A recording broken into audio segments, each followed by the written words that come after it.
Chapter 380. The appearance of Cruz's men in the Green Tower had more or less alerted Brando, but the Eagle Empire was still too far away for him. Besides, he knew that Veronica, the commander of the Azure Firmament, was unlikely to come after him. The conflict at the Centaur's Hoof Market did not affect the two ladies' interest in this magnificent city on the tree. Under Veronica's suggestion, the four of them strolled along the streets of the Green Tower near the loop of trade winds. The magnificent scenery between the towering trees could sometimes make one forget all their troubles. Ever since he bought the stone key, Brando began to pay attention to the inconspicuous little shops. He had to admit that the Black Forest was indeed rich in resources. After a round of strolling, he managed to get his hands on quite a few good items. Not to mention most of the precious magical materials, there were even binding wind, ancient tree branches, wyvern blood, and other rare high-grade items with brass tags. Unlike equipment, most materials were white in quality before they were extracted and recast. After the extraction process, most materials would be alchemy, black iron. Meanwhile, materials that were born with mana, such as magic crystals, were extremely rare. Brando thought that he was lucky enough to get the blood of a 5-headed basilisk and 20 blessed scales. He did not expect the Green Tower to have so many unexpected benefits. Binding wind could be used as the core material for strengthening crystals. However, unlike the Ghost Knight's crystal, binding wind could allow one to master a wind-related spell. The ancient tree branches were a good material for crafting an ancient great staff. Although Brando had no use for it, he could sell it to others or exchange it for something more useful in Ampere Seal. Besides, he also had a backup priest who would be a great help in grooming him. Healers were highly sought after in any game. If it was not for the fact that he was unsure of her reliability, he would have considered making a set of equipment for her. Even if it was not top-notch, it would at least be top-notch equipment. As for the wyvern blood, it was also a high-grade material for the dragon strength potion. Brando had already refined a large batch of dragon strength potions and was just waiting to distribute them to his subordinates. However, the unexpected harvest he received from the Green Tower left him puzzled. He had never bought anything good from these shops in the game before. Although there were plenty of materials available, he didn't get much of a bargain. Those centaurs were not natives of the countryside. Each of them was as smart as a ghost. However, Brando suddenly realized that this was not a game after all. In the game, he was just a newbie who started out late. By the time he arrived at the Black Forest south of Tonajol, the place had already been explored by other players. And now, this was still a virgin land that hadn't been reclaimed. Perhaps some adventurers would occasionally visit, but overall, it was still in a primitive and uncivilized state. After figuring this out, Brando couldn't help but feel elated. He couldn't wait to visit all the markets in the city within a day. And it turned out that he was right. It didn't take long for Brando to find some really good stuff. A wandering magician from Tanya was openly selling a strange card to passers-by. Brando almost thought he was seeing things when he saw the card that no one was interested in. But it was indeed a card of fate. A basic land card called Draw's Wilderness. It was a mature land card that gave 2 Earth EP and 1 Light EP when tapped. After a short negotiation, Brando agreed to exchange a lesser moon crystal for the card. The wandering magician was overjoyed. As if afraid that Brando would go back on his word, he repeatedly told Brando that the card must contain some secret, but he couldn't detect any magical reaction from it. But the wandering magician solemnly stated that just because an item didn't contain any magical power, it didn't mean that it was worthless. On the contrary, he even released a small flame from his fingertips and set the card on fire. Naturally, the card of fate was not damaged in the slightest. "You've seen it for yourself, sir," the roaming magician boasted, treating Brendel as a fool. Ordinary objects would be burnt to ashes in the fire, but this thing didn't move at all. This means that there's something strange about it. You see, although you and I can't see any clues, but for the price of a moon crystal, it's just a small gamble. The wandering magician replied mysteriously. What if you win? Brando nodded and took the card. He released a small flame from his hand to burn it. He didn't know that the card of fate had this characteristic. The wandering magician was shocked by Brando's action. Although spark was just an elementalist's cantrip, it was still not something a third-rate magician like him could do without a spell. This meant that Brando was an elementalist, and he wasn't one of those common acolytes. He was a genuine iron-ranked elementalist. Judging from the casting speed, he was at least a touring magician. Even though the wandering magician was satisfied, his eyes were not bad. So Master Brando is an elementalist. He was in awe, and secretly looked at Brando's expression. Is Master Brando interested in this thing? What is it? Brando put away the card, unsealed it and asked. I still have a lot of them. You still have a lot of them? Brando asked, how much do you expect me to buy? It's just a temporary interest. Scarlet pursed her lips slightly when she saw her lord's serious expression, but Amandina tugged at her hand from behind to warn her to be more careful. She did not want Brendel to discover any clues. Of course. The wandering sorcerer had been studying these cards for some time. He found them in the attic of a second-hand old house, but after all, he was not a professional scholar. After a period of fruitless research, he lost his patience. It's okay. If you are interested in the rest of the cards, I can buy them for you at a cheaper price. How much cheaper? Brando pretended to hesitate for a moment and asked. There are a total of 5 cards. A total of 4 moon crystals. What do you think? 4. All right, 3. The wandering magician felt that 3 moon crystals was already a profit for him. He was afraid that if he stubbornly offered a price that was too high, Brando would leave in a huff.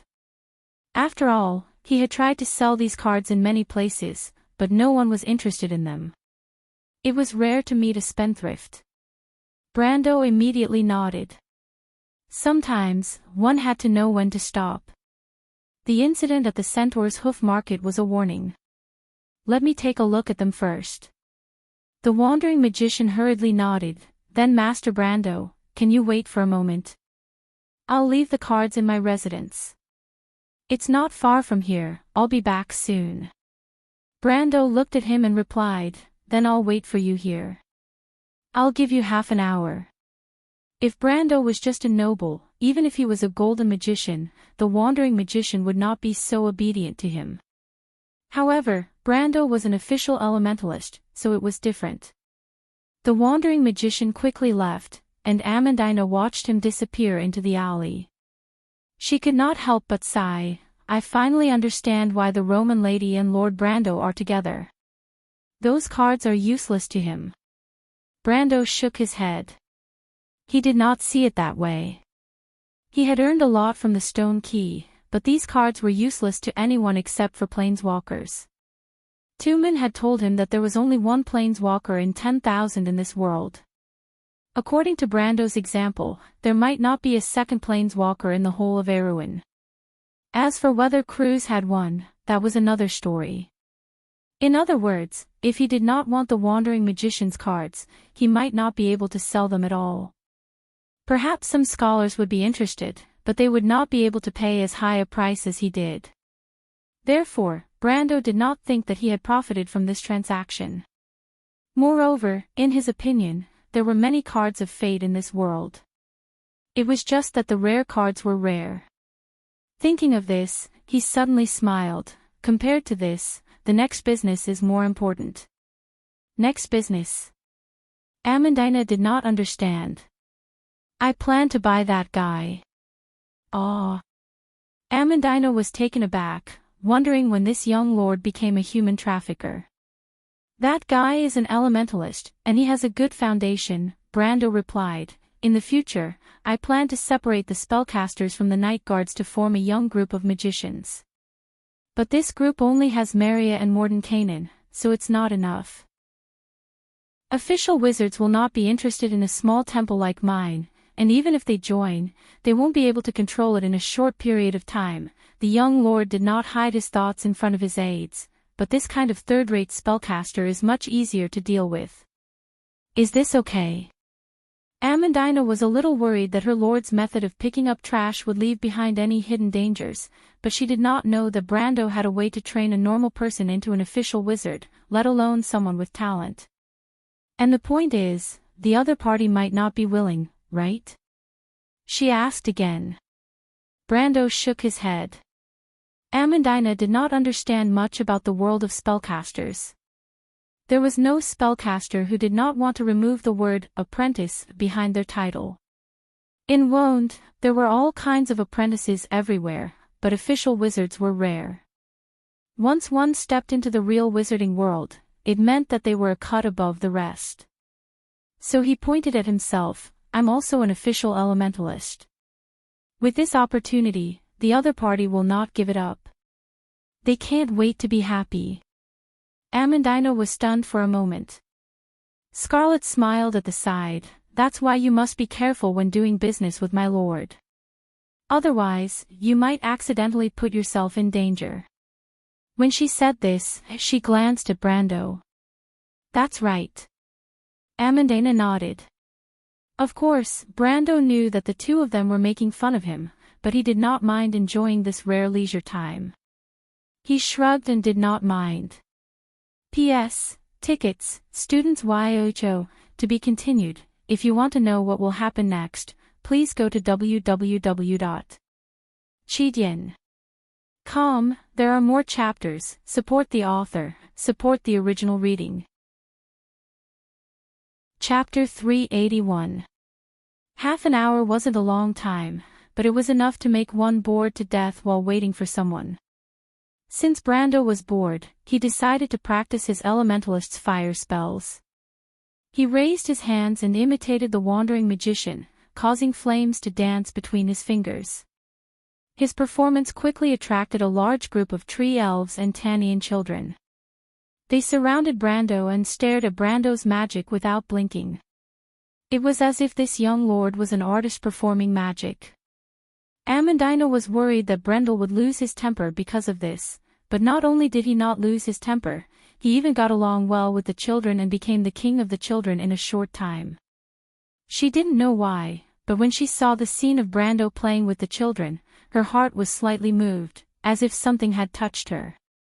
She opened her mouth, wanting to say something, but no sound came out. My lord is a good person. The red-haired girl had bought a beautiful silver ring from a Tanian.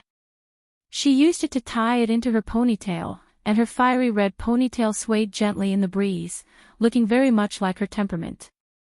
I never knew that nobles could be so approachable. Yes. Amandina replied. Is he a friend of yours? Suddenly, a thick and deep voice asked. The two ladies turned around in shock and saw a tall elf with a head full of green hair, wearing a leaf headdress and a cloak. His upper body was almost naked, revealing his shiny muscles. He was standing behind them and looking at the young man not far away. A tree elf, and a druid at that. Yes, sir. Amandina blushed and subconsciously moved to the side. Are you the guests from Abes? The tree elf asked again. Amandina nodded. I heard that you human nobles look down on us and the Tanians, thinking that we are barbarians. But looking at this lord's actions, it seems that I have misunderstood you humans. He asked. My lord doesn't think so. Amandina replied, in fact, he protects many Tanians. I see. The tree elf looked at Brando and nodded. But Brando didn't pay attention to their conversation. He responded to the requests of the children and showed them all kinds of new tricks. The children cheered from time to time. Even though the green tower was magnificent and beautiful, it was rarely seen outside. The children near and far knew that a wizard had come to perform fireworks, and more people gathered around. It was like a festival. Sifrid stood by Brando's side. Her peers looked at her brother with adoration, and it satisfied her greatly. She would occasionally raise her head to look at Brando with sparkling eyes. For the first time in her life, she felt that there was someone as great as her father in this world. But while Brando was responding to the children's requests, he was also practicing his fire spells. This was because elementalists and planeswalkers used the elemental pool differently. To an elementalist, the elemental pool was more like a channel. The larger the channel, the greater the synergy between the elemental pool and the more spells they could cast at the same time. In other words, an elementalist didn't actually consume the elemental pool. They only used the elemental pool to reassemble the elemental pool. For example, a flame arrow that took up 10 slots of the elemental pool didn't consume 10 fire elemental pool, but only 10 slots of the elemental pool. Only high-ranked spells that surpassed the 10th circle would consume the elemental pool in order to manipulate the elemental pool in the environment to create large-scale spells. But even these spells didn't consume much elemental pool. Compared to the elemental pool consumed was sometimes less than 1/10 of the elemental pool. Therefore, the elementalist's elemental pool naturally recovered very slowly. Until they became elementalists, they could only recover 1 elemental pool per day. Even after they became elementalists, it was only doubled. In fact, in the later stages of the war, elementalists mostly used elemental crystals to pay for consumption, and then used their own elemental pool as a channel to channel large-scale spells. Especially those great elementalists, it was very common for them to channel 3 or 4 large-scale spells at once with the help of elemental synergy. Planeswalkers, on the other hand, had their own system. They used their own land cards to generate elemental pools and paid for these elemental pools. In fact, it was an independent and complete cycle, almost without any direct connection with the world. Brando sometimes couldn't help but think that perhaps it was because of this that planeswalkers could create their own world. While practicing his spells, Brando looked at his own fire elemental pool. The fire elemental pool was only 38 slots, and there was still a long way to go before he could unlock the fire djinn. This made him a little depressed. But when Brando saw the fire elemental pool on his hand forming a ring shape, it was as if a bolt of lightning flashed through his mind. Something occurred to him. The young man hurriedly rummaged through his pocket and found a necklace at the bottom. Star of Flame, Magic, Fire Elemental Pool expands by half, Fire Elemental Pool strengthens by 10. This was the reward he got when he killed Ekman. Because he didn't have any fire elemental cards at that time, he kept it at the bottom of his chest for who knows how long. He even forgot about it for a while. If it wasn't for the fact that he was bored and practicing his spells here, he wouldn't have thought about it at all. But with this thing, Brando immediately took off the ghoul necklace and equipped the Star of Flame. Then he opened his elemental pool to take a look.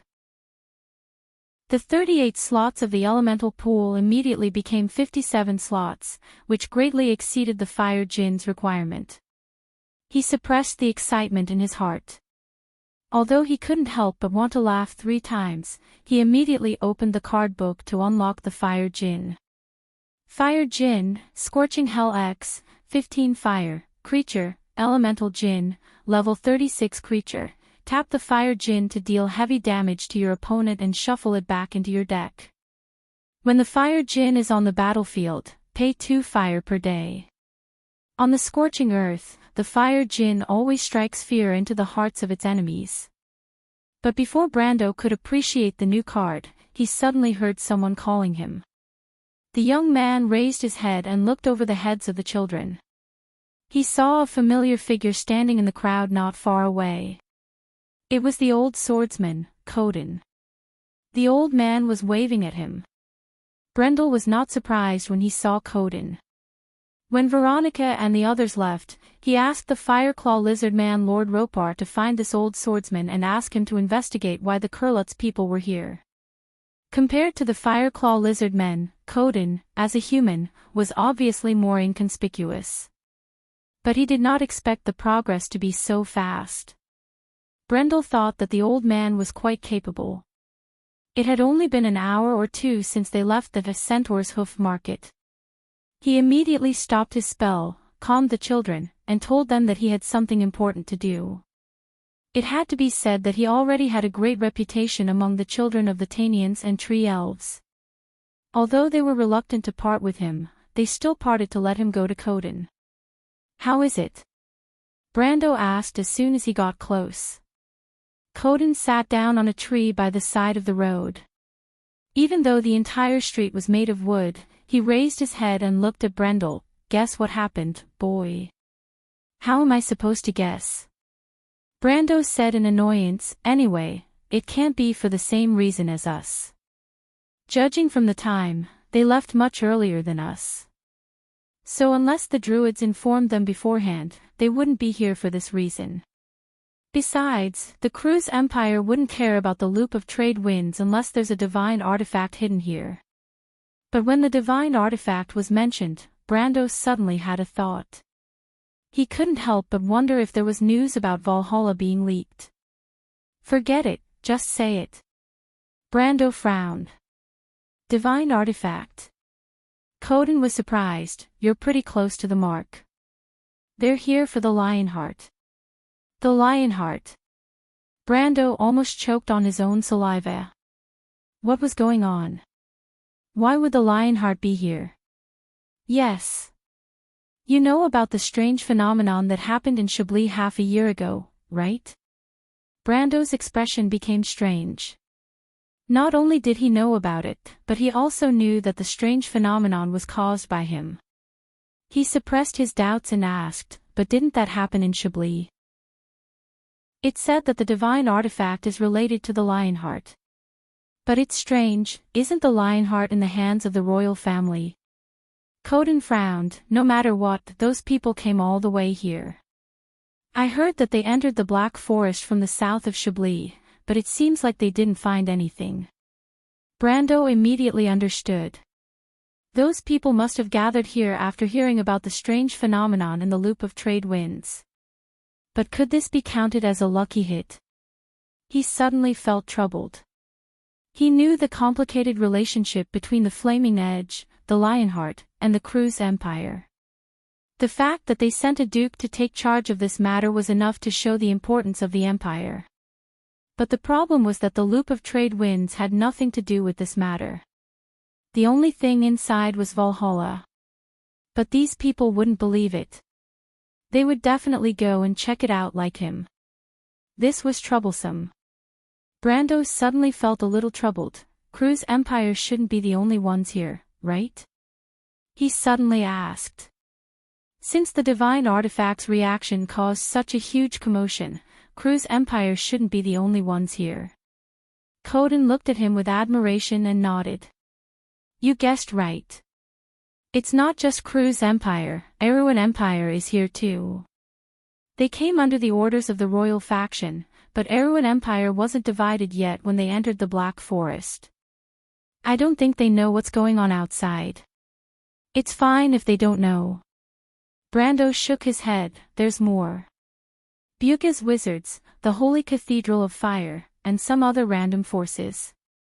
Coden replied, "But the druids only allowed Erewhon empire, Crew's empire, and the Holy Cathedral of Fire to enter the city. Buga's wizards entered the Green Tower as individual units." "How did you find out so much?" "As long as there are bars and adventurers, this information can't be hidden." Brando nodded. "This is a huge commotion. I wonder what's going to happen next." But he did not show any signs of panic. At the very least, he still had a few advantages. The first was his relationship with the druids, the second was his relationship with Sifrid, and the third was his familiarity with the Black Forest. Especially the third point, which no one could compare to. But as he was thinking, he suddenly heard a cry of surprise. The crowd started to panic, as if something terrible had happened. Brendel raised his head and felt Coden nudging him from the side. "Boy, look at the sky. What's wrong?" Brando raised his head in confusion. Then, he saw a scene that he could not believe. Right in front of his eyes, that majestic and seemingly endless cloud wall, the loop of trade winds, was slowly moving to the sides, as if it was opening a giant door that had existed since ancient times. Time seemed to slow down and accelerate at the same time. It was as if a crack had appeared on the wall of clouds. The crack was only a thin line in the sky, but it was easy to imagine how big it was. The path and the clouds. Brendel blurted out subconsciously as he stared at the wall of clouds with his mouth agape. To be continued. If you want to know what will happen next, please go to www.chidien.com to read more chapters. Support the author, support the original reading. Chapter 382. That afternoon, the loop of trade winds had shaken the entire Green Tower. But that wasn't necessarily a good thing. The Druid Council became tense almost overnight, and the small town became turbulent. That night, the envoys from the Kurlutz Empire visited the inn where the members of Aween and the Holy Cathedral of Fire were staying. Privately, some groundless rumors began to spread. There was a rumor that pointed out that the large-scale magic reaction in Chablis was due to the awakening of a legendary holy sword. It was said to be King Eric's Lionheart sword, and the person who spread the rumor claimed that Aween had already grasped the method to enter the loop of trade winds to obtain the holy sword. However, another rumor pointed out that the secret was in the hands of a young Erewhon. This young man had gotten into a serious conflict with the Cruz Empire in the afternoon and was rescued by the Druids. The second piece of news piqued the interest of the spies. The mighty Kurlutz Empire actually suffered a loss at the hands of the Druids because of an Aween citizen. The subtext of this was enough to make any busybody speculate. At the same time, a Lion Mane mercenary group from the Barbarian Mountain region received a piece of news. According to a legend in their hometown, the Halrand Gaia that the Lion Mane Empire and the dwarves fought over had reappeared in the world, and was witnessed to be in the hands of a young man. Another rumor said that the Cruz Empire had gotten into a conflict with the young man to obtain the Halrand Gaia.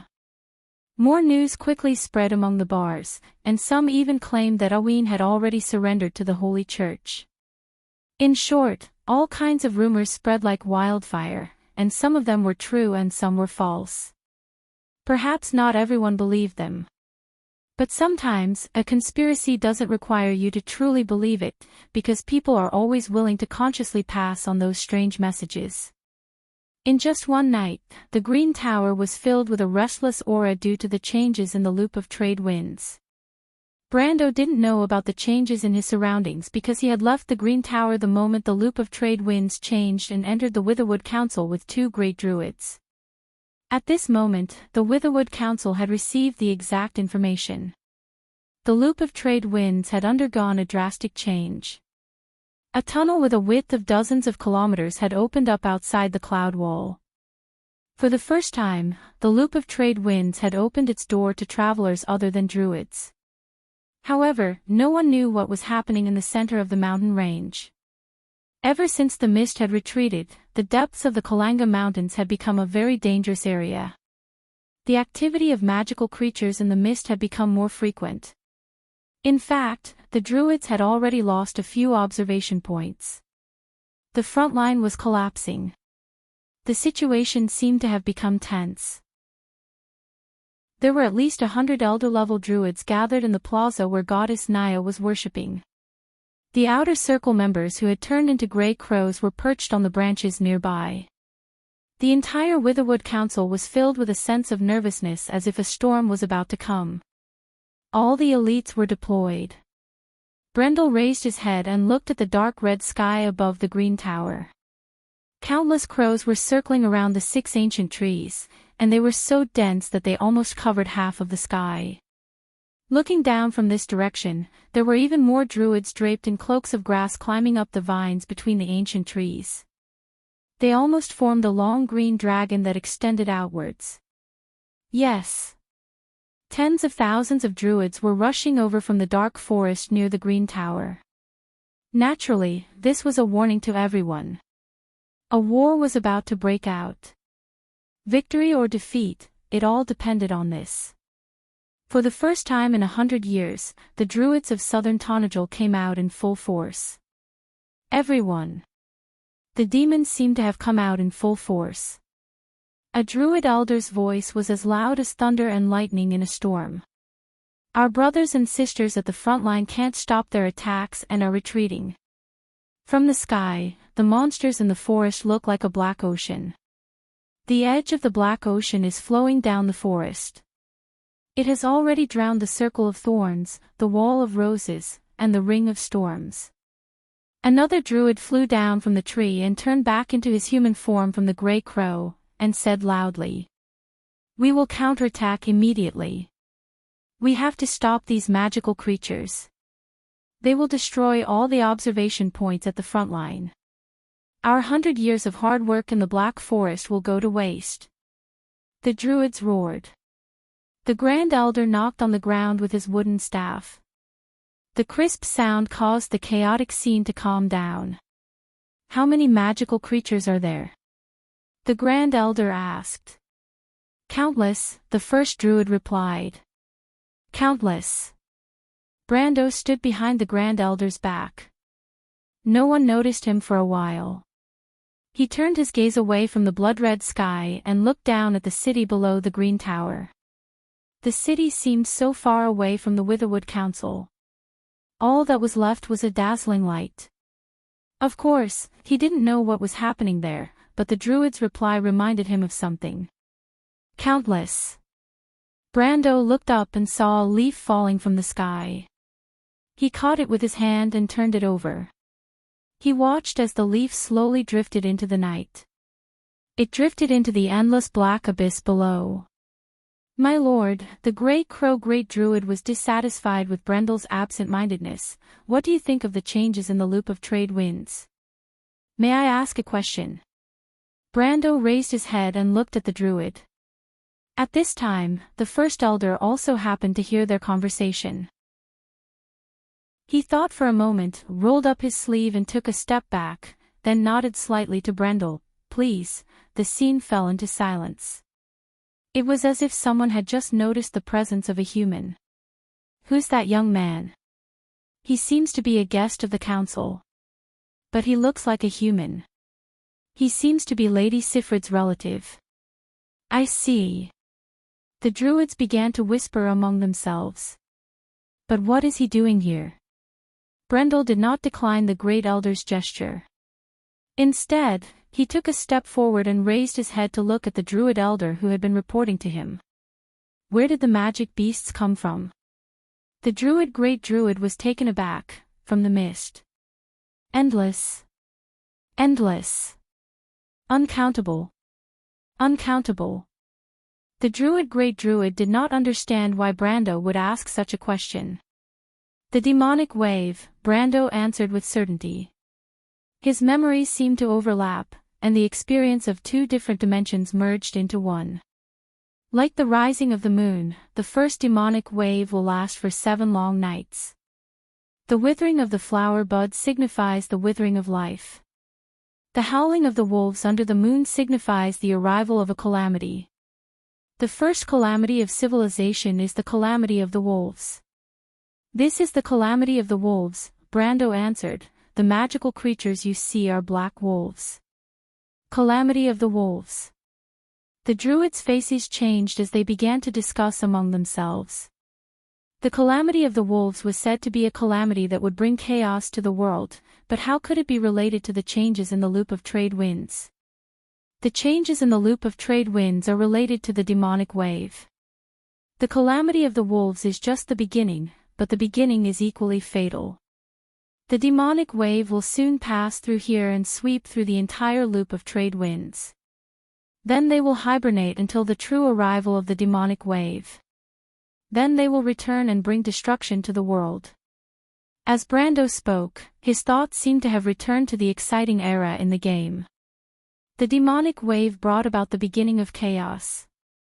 The ancient empire was on the verge of collapse, and the flame of civilization was like a candle flickering in the wind. This was the core of the second chapter, war and chaos. However, heroes appeared and shone like stars, igniting sparks of fire that burned the land. He seemed to see flags struggling to move forward in the light of the fire: Valkyrie Freya, Duke Oranja, Running Wolf Walter, King of Fury Kanan. Heroes from different eras and races appeared one after another. They led the players and their people to break through the thorns in the darkness. However, the longsword plowed through the blood-soaked ground, the flames burned away the pale thorns, and the blood-boiling battle seemed to have yet to extinguish the warmth in the chest. But as long as the warmth remained, the civilization would never fall. Brando felt the glory of the past. It was the calamity of wolves that happened in the waning years of the demonic wave. This was the calamity of wolves that happened at the beginning of the Year of Swords. The creatures that walked in the shadows would soon sweep through the dark forest and destroy all order in their path. Brando did not experience this war, but he knew that someone else had, and he could empathize with it. Then, the young lord turned his head and calmly asked, "Where are they going?" No one knew. But after a moment of silence, a gray crow descended from the sky and landed in the middle of the square. It turned into a young druid. The young druid looked at everyone and said with a serious expression. The demonic wave swept through the wall of roses and changed direction. They are heading for the Green Tower. His voice echoed in the square. The druids fell silent. This time, everyone understood the seriousness of the problem. Is there any way? The great elder asked. Make sure that the Green Tower's fire seed doesn't go out and make sure that there are as many fire seeds as possible, Brando replied. Apart from that, I want to enter the center of the loop of trade winds. Right now. Gray Crow glanced at him. 7 long nights. You will face the darkest aspect of the power of chaos. The sun will no longer rise, that is the eternal night, Brando asked. Can the Green Tower last until then? This is the only way. Ignite the sacred flame of Valhalla, he replied. Valhalla. The druids were stunned. Can you do it? The great elder asked. I need help, Brando replied. To be continued. If you want to know what will happen next, please go to www.chidien.com to read more chapters. Support the author, support the original reading. Chapter 383. It was early in the morning. However, the forest was still shrouded in darkness and silence. Only the white fog permeated the forest, bringing with it a bone-piercing chill. The edges of the rows of spears reflected the cold light of the bonfire, sending chills down one's spine. The druids searched the forest in groups. The rustling of leaves could be heard from afar, breaking the deathly silence. Someone coughed, and the air was filled with the choking smell of blood. When Brando arrived, the druids on the front lines had already organized a counterattack and reclaimed part of the Wall of Roses. He stood in the middle of the forest and looked into the distance. In the darkness, the grayish-yellow grass was covered with the corpses of black wolves. These corpses would shrink in a day or two and turn into pure magic crystals. As for the druids' corpses, they had already been taken care of by their own people. The druids' burial culture was quite primitive. It could be said that they were returning to nature. They only needed to be cleaned up a little before burying them. The night's battle was indescribably bitter. Fortunately, the black wolves had already circled around the Vine Valley to the north and were planning to surround the Green Tower first. Thus, the druids were able to evade the enemy's attacks by leaving an empty space in the middle. However, the druids were only able to reclaim a small piece of forest. The monsters retreated into the darkness and seemed to be preparing for a new wave of attacks. Brando wasn't the only one here. In fact, all the factions in the Green Tower were here. The Crew's Empire, Buga's Wizards, the Holy Cathedral of Fire, and even some adventurers. Brando thought that most people would leave the area when the Black Wolf tide arrived, but he had miscalculated. It seemed that the changes in the loop of trade winds and the temptation of the divine artifact were enough to suppress the threat of the Black Wolf tide. But at least it would relieve some of the pressure on him. The only problem was that there would be a battle before he could enter Valhalla.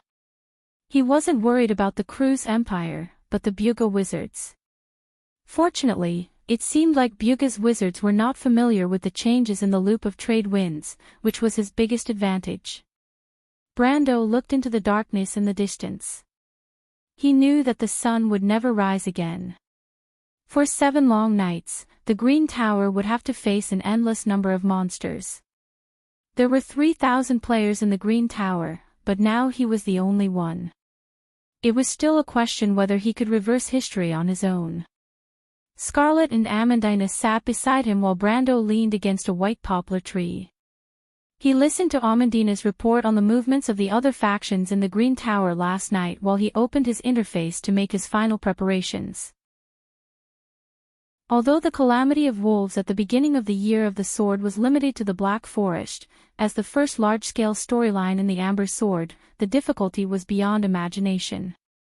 For this reason, Brando had to be prepared for everything. The first step was to increase his own strength. As a veteran player, Brando knew this very well. There was no environmental factor that was more reliable than his own strength. He first opened his attribute panel. However, their adventuring experience did not increase much in the past month. The only time they gained more experience was during the battle with the 5-headed serpent lizard in the middle of the month of sleep. After that, their experience stopped at around 57,000, which was still a short distance away from leveling up as a mercenary. What's more, leveling up a character by 1 level didn't have much of an effect on one's strength. Therefore, Brando didn't stay on this page for long. The green light in his eyes fluctuated, and then the light net paused for a moment. The Planeswalker system. Brando flipped through the pages and quickly found the resource column. It had been almost 3 months since the trip to the Schaflund mine. During this time, he only paid 100 wealth to unlock the Silver Swallowtail flag. With the Silver Swallowtail flag's buff, Brando already had a considerable amount of wealth. He then looked down and saw the number of resources he had. Wealth, 2220 reputation, 330. Brando saved up so much wealth just to unlock the Della's Freeport that required 2,500 wealth. Della's Freeport could generate 20 wealth per day, and tapping it would also give him gems and reputation. It was the most important card to maintain the Platinum Angel. But now, he had to stop this plan and reconsider. Brando opened the sealed card book and pointed at the cards he needed one by one. First of all, there were 3 bloodline cards: Vampire Baron, Vampire Throne, and Night Lord. Although Brando was more optimistic about the white cards in the book, he was still lacking in white cards. Even if he could summon them, he might not be able to afford the cost of maintaining them. But bloodline cards were different. The bloodline cards of Fate had a special feature, which was that the host only needed to pay for the cost of maintaining them. This was extremely troublesome for spellcasters, but for a warrior like him, it didn't seem to hurt at all. Not to mention, he also had the unyielding talent, which allowed him to recover 3 times faster than the average person. He paid 400,000, 600 and 800 wealth respectively to unlock the 3 cards. Then, he scanned them and put them into his deck. The Vampire Baron, Night Shadow 11, 10 Dark, Creature, Undead Vampire, Level 28 Creature, Vampire. When Vampire Baron is on the battlefield, add 1 battle counter to all lower-level vampires. When Vampire Baron is on the battlefield, pay 2 life per day. Elegance in the dark is a deadly art. Blood Throne Vampire, Night Shadow 6, 15 Dark, Creature, Undead Vampire, Level 30 Elite, Vampire. Sacrificing 1 non-black creature to add 3 battle counters to the Blood Throne Vampire, until the reset stage. When Vampire Throne is on the battlefield, pay 5 life per day. Lowly people often forget that they are not guests or servants, but property. Night Lord, Night Shadow 3, 15 Dark, Creature, Undead Vampire, Level 35 Elite, Vampire. Pay 5 dark to place a small group of black derivatives, Bloodline, into the battlefield. When Vampire Throne is on the battlefield, pay 10 life per day. Blood is dripping. These 3 cards could be said to be a set of cards. Although Vampire Baron was only at the pinnacle of Black Iron, it could provide bonuses to lower-level vampires. On the other hand, the Blood Throne Vampire's strength was not on par with Medusa's. After sacrificing a non-black creature card, the Blood Throne Vampire could reach the pinnacle of gold in a short period of time. This was the strongest card that he could obtain at this stage. As for Night Lord, it was already at the middle level of gold. If it kept paying Dark EP, it could create more derivatives. Together with Vampire Baron's ability, it was like adding wings to a tiger. Brando planned to use these 3 cards as his other core card deck other than the Holy Sword, Wind Spirit Spider. Even if it was not for this purpose, with the addition of Vampire Throne and Night Lord, he would have 7 gold-level existences in his hands. This was already considered a strong force in Erewhon. As for the remaining wealth, he spent another 550 to activate the Ocean Wave Gem and Grey Harbor Tax Officer. Ocean Wave Gem, 1000 Sceneries v. 10 any, treasure, magic item. When Ocean Wave Gem is on the battlefield, provide 1 reputation per day. Tap it to gain 2 wealth. Sacrifice this card to choose any card in your hand to enter the battlefield for free. Unstoppable Temptation Grey Harbor Tax Officer, City States Alliance XXI, 5 light, treasure, human official, level 5 creature. When Grey Harbor Tax Officer is on the battlefield, provide 1 reputation per day. Tap it to gain 2 wealth as long as you have a city building land card, enchantment. Taxation is the foundation of the city. The purpose of activating these 2 cards was to make up for the losses that were not part of the plan. Since he could not achieve the Platinum Angel's requirement in 1 step, he could only choose a more complicated path. Fortunately, these 2 cards could increase both reputation and wealth, which met the requirements. After using wealth, Brando used reputation to activate the Graveyard Resurrection spell. Graveyard Resurrection, Graveyard Whispers 2, 20 dark, spell, enchantment, put any target artifact or creature card that has died, or is in the graveyard, into the battlefield under your control. This creature has an additional black and spirit figurine category. Death is not an excuse for disobeying orders. The Graveyard Resurrection card costs 325 reputation to unlock.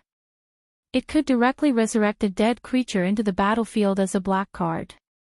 Other than the time of death, there was almost no other exemption. Brando believed that he would meet a target that he liked in this demonic wave, so he decisively took this card. At this point, the young lord had used up all the reputation and wealth that he had saved up over the past few months. However, these were not all the land cards he had. He took out another 5 cards from his waist pouch.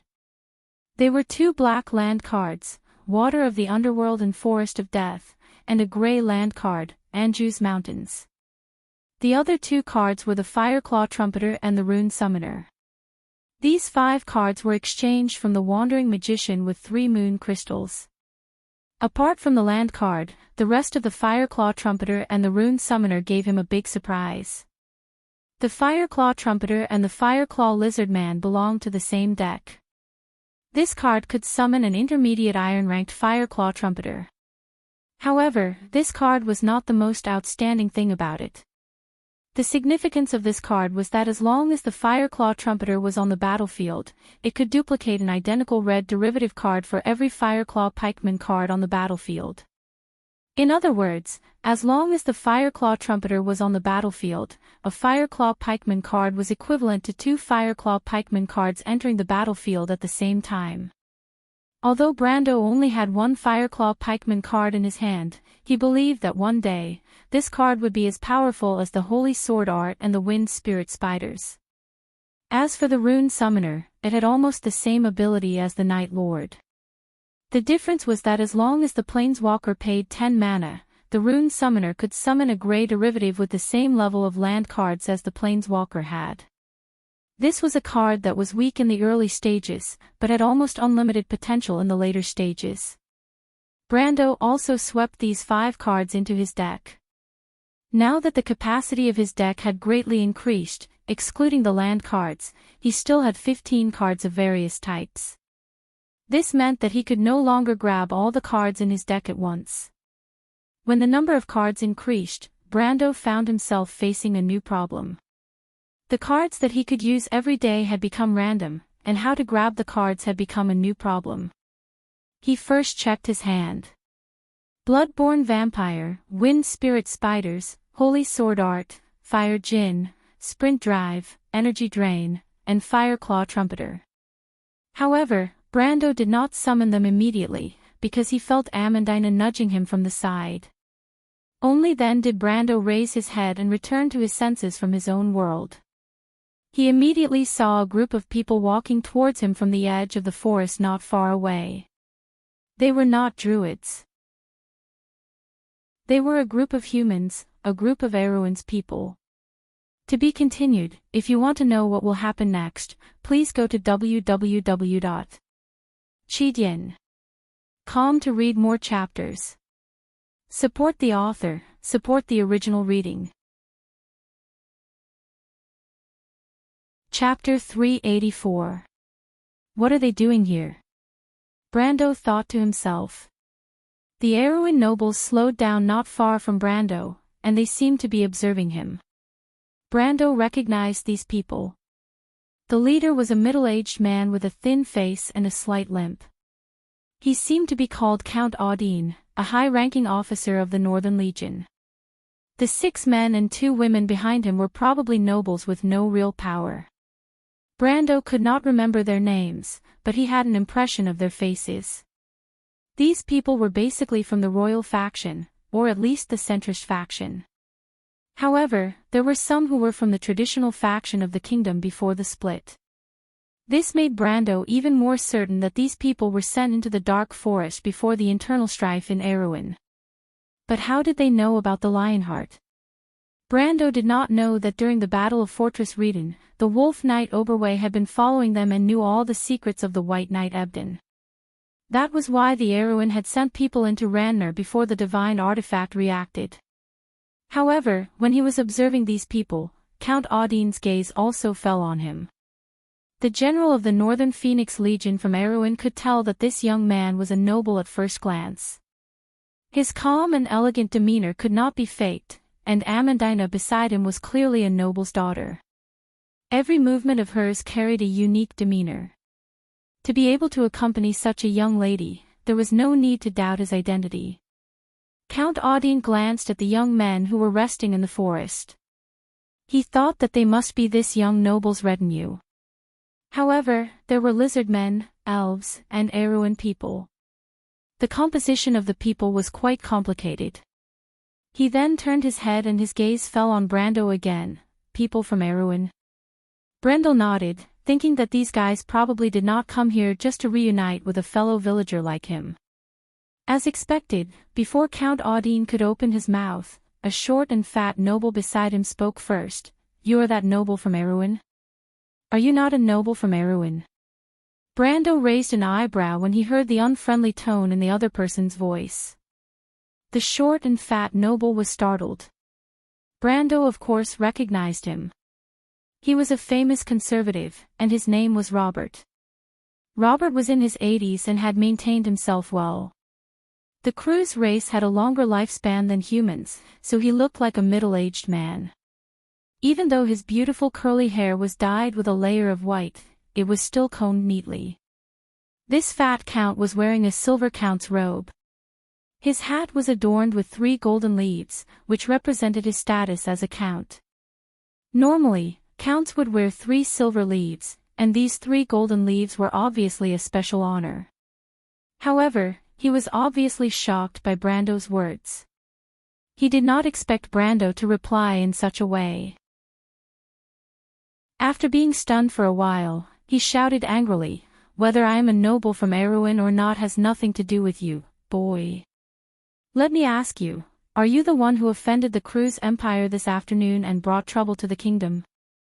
Brando's face darkened. He already knew what these people were here for. They were here to denounce him.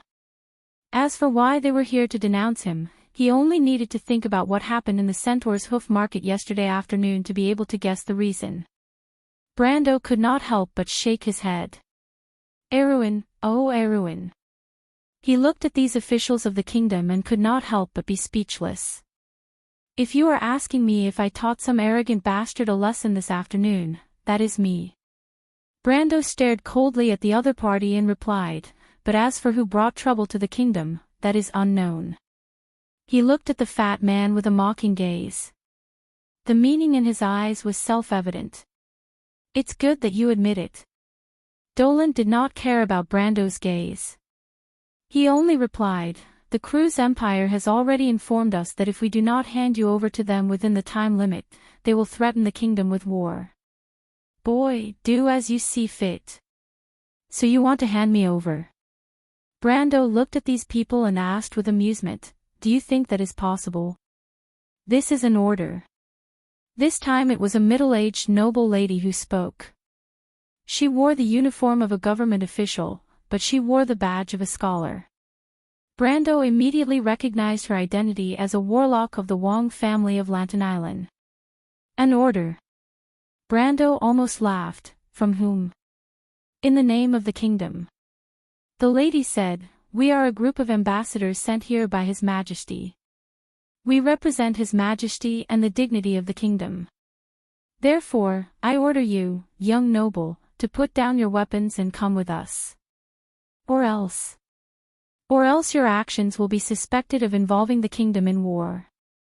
We have reason to declare that your actions have violated the common code of the nobles of Erewhon. In other words, we can declare that you are expelled from Erewhon. From now on, your actions have nothing to do with the kingdom. Brendel could not help but take a deep breath when he heard this sentence. Even if he had good self-control, he could not help but take in a deep breath. Fortunately, he had seen the ugly faces of these people in the game. Otherwise, he would have been pissed to death. He turned to look at Count Audine, a high-ranking general of the Northern Legion and a die-hard supporter of the Princess Regent. He asked, as a soldier, do you think so too, Count Audine? But Audine did not answer. He only frowned slightly. Firstly, he was dissatisfied with Dolan's words. Secondly, he did not like Dolan's carelessness. Although Cruz's envoy threatened him with war, as a soldier, he was not afraid of war. But now that Erewhon was facing both internal and external threats, he had no choice but to stand on the same side as these nobles. Count Audine's silence disappointed Brando. He had thought that the future leader of the Reformist Party would at least support him. But now, Brando realized that he was right to jump out of Erewhon's rotten circle of nobles and start a new life. The nobles of the kingdom were hopeless. He finally managed to suppress his anger and looked up at the female scholar with a smile. So you're saying that you want to expel me from Aween? That depends on your choice. The last noble answered. Brendel almost pulled out his sword and slashed these bastards away. He immediately calmed himself down and looked at them with an angry smile and replied, you're right. Very well, then you can tell the Lurts that I have been expelled from the kingdom. Maybe they will accept it. The nobles of Erewhon were stunned.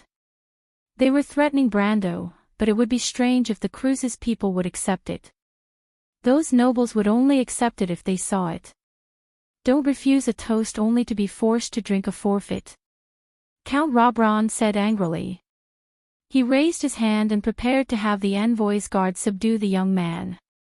The envoy's guards were the kingdom's knights and were the elites of the Corvado royal family. Subduing a young noble should not be a problem.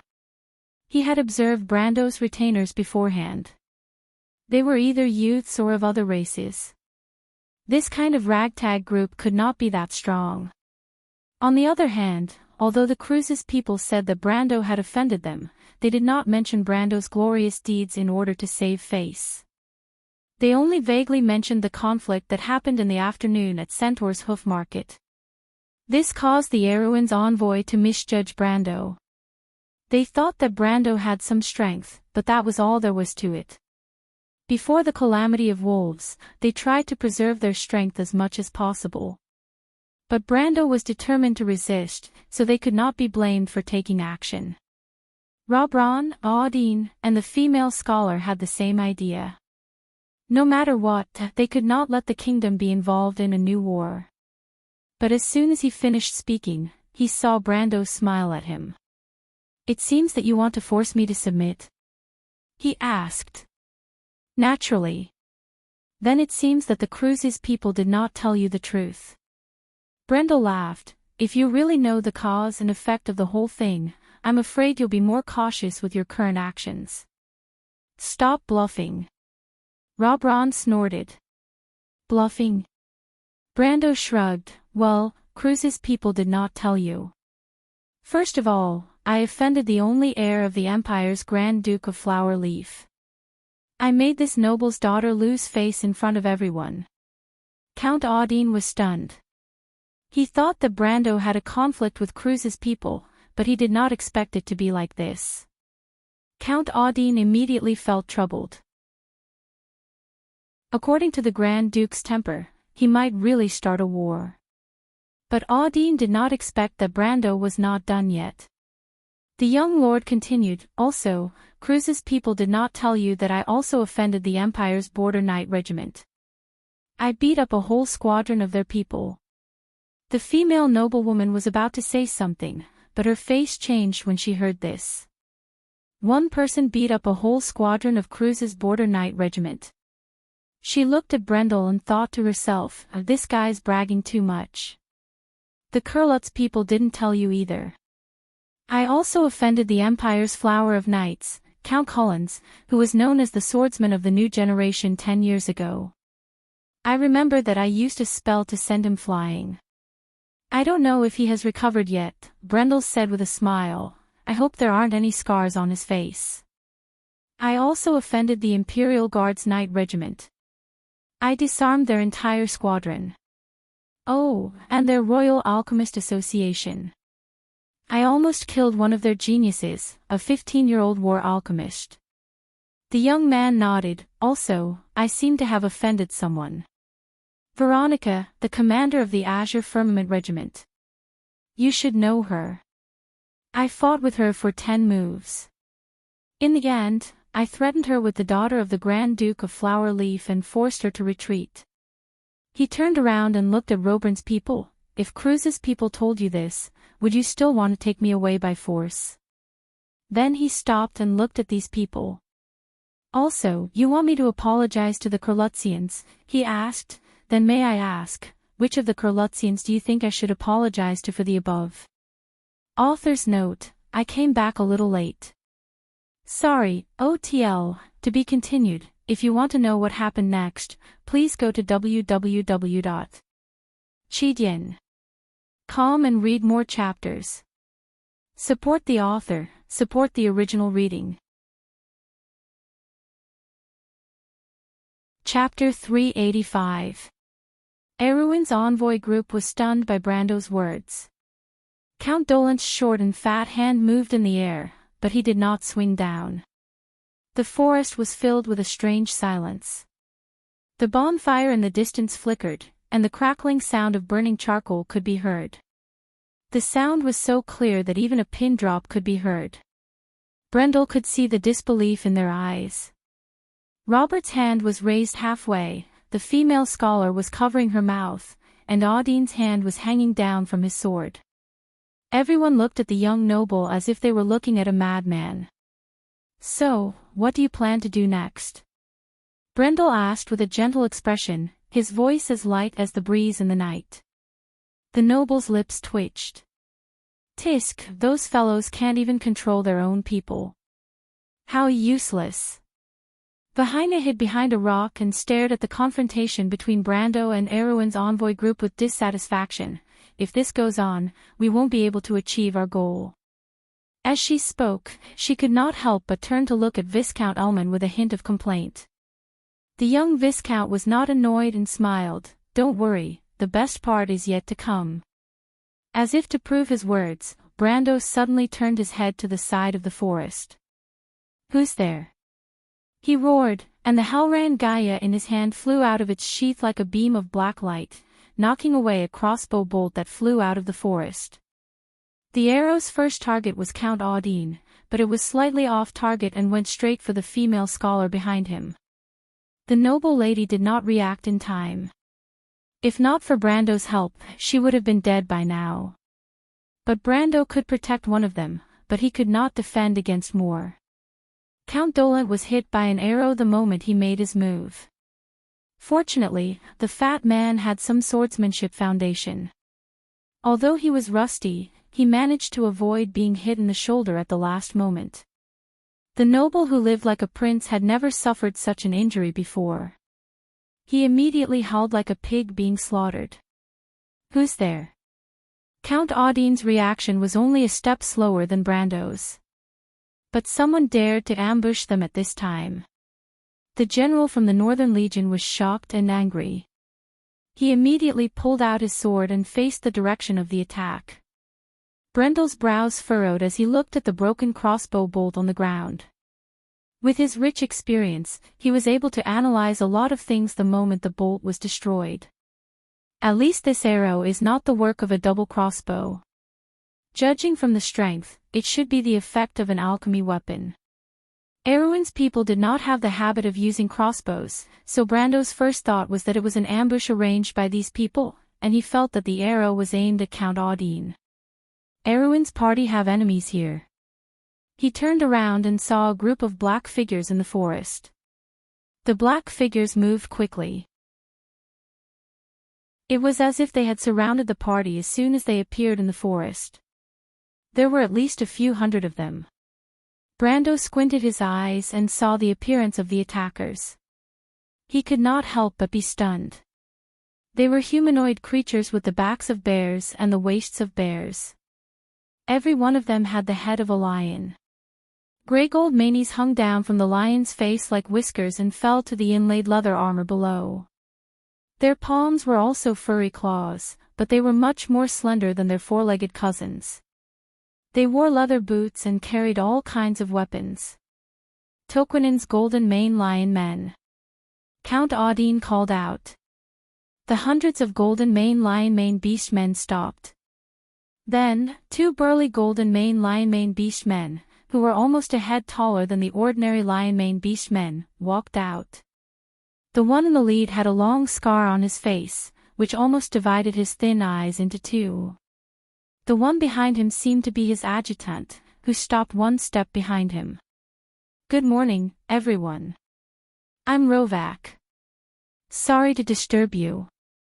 When the first golden mane lion man smiled, the muscles on his face twitched, causing the red scars on his face to distort. "Toquinen's lion men, what are you doing?" The general's face darkened. "Are you trying to start a war?" Rovac ignored him and pointed his sword at Brando. "Kid, hand over the sword in your hand." The expression of the Erwin nobles changed. Even though Rovac was targeting Brando, his arrogance almost made Count Audine and Count Dolent, who was lying on the ground, explode with anger. They could cause trouble for Brando because they were nobles of Erwin. They could tolerate the Kurlutzians ordering them around because of the prestige of the Eagle Empire. But who the hell were these barbarians? When Erwin was founded, the Golden Mane Lion men were just a small tribe on the northwest border of the kingdom. They fought with the Erwin for many years and suffered many losses. In the end, they were tamed and retreated to the mountains. Even though the kingdom had been declining for the past 100 years, and the Golden Mane Lion men on the border had been acting strangely, they did not expect them to be so arrogant. Not only did they surround and attack Erwin's envoy, but they were also fearless. The first thought that came to Audine's mind was that these unevolved beasts had found someone to rely on, but he could only think of the crew's people. This was obviously not possible. Compared to Toquinen, Erwin still believed in the Holy Cathedral of Fire. In the eyes of the crew's people, these guys were real beasts. They would never stand behind these beasts to fight against Erwin. That would be against the teachings of the Holy Cathedral of Fire. But other than that, Audine could not think of any other reason for these beasts to be so arrogant. Of course, he did not act rashly. The enemy had hundreds of people in the forest, while they only brought 20 or 30 guards to Brando. It was obvious who would be at a disadvantage if they fought. He exchanged glances with Dolent. Although both of them thought that they had to teach these uncivilized two-legged cats a lesson, they knew better than to fight when the odds were against them. At least for now, they had to calm them down and return to the camp first. Audine's face turned cold and he asked in a deep voice, "Rovak, aren't you worried about the consequences? Or do you think that we are the only people in Erwin's envoy?" Rovak narrowed his eyes, as if he had only just noticed the presence of other people besides Brando. He sneered and licked his paws, looking at the people in front of him with his light yellow prismatic eyes. Indeed, he would not have dared to do this before. But before he came here, he had learned an important piece of news from Cruz. The Erwin in the outside world was now divided and could not start a war. To his amusement, these Erwin nobles, who were usually high and mighty, did not seem to know about this. He was looking forward to seeing their expressions later. Toquinen had been eyeing Erwin's rich lands for a long time, and he finally had this opportunity in the past 10 years. Since he was going to fall out sooner or later, he did not care if it was today or tomorrow. Besides, Cruz had also told him that Halran Gaia was now in the hands of the Erwin people. This news was even more important to him. Halran Gaia was originally a sacred object in the wilderness. It was said that whoever held this sacred sword could unite the people of the mountains and the land. The Golden Lion-Mane Beast men had thought that the sword was lost in the mountains of Anwa and had fought with the dwarves for it for hundreds of years. They did not expect that it would appear here. They had originally come for the rumors of the divine weapon. Now that there was no sign of it, it was not a bad idea to find the sword first. Consequences. Rovak saw the expressions on the faces of the Erwin nobles and could not help but sneer. If you had said this a few decades ago, I might have been worried. But now it seems that you do not know the situation in your country, do you? Audine was stunned. What do you mean? Someone asked. Your country is now divided into two. The lords in your country are fighting each other. Only you have the leisure to explore here and look for treasures, right? The tall Golden Lion-Mane Beast man smiled. Its words were like a bolt of lightning that struck all the Aween nobles present, causing their faces to turn pale. Of course, they knew the situation in Aween.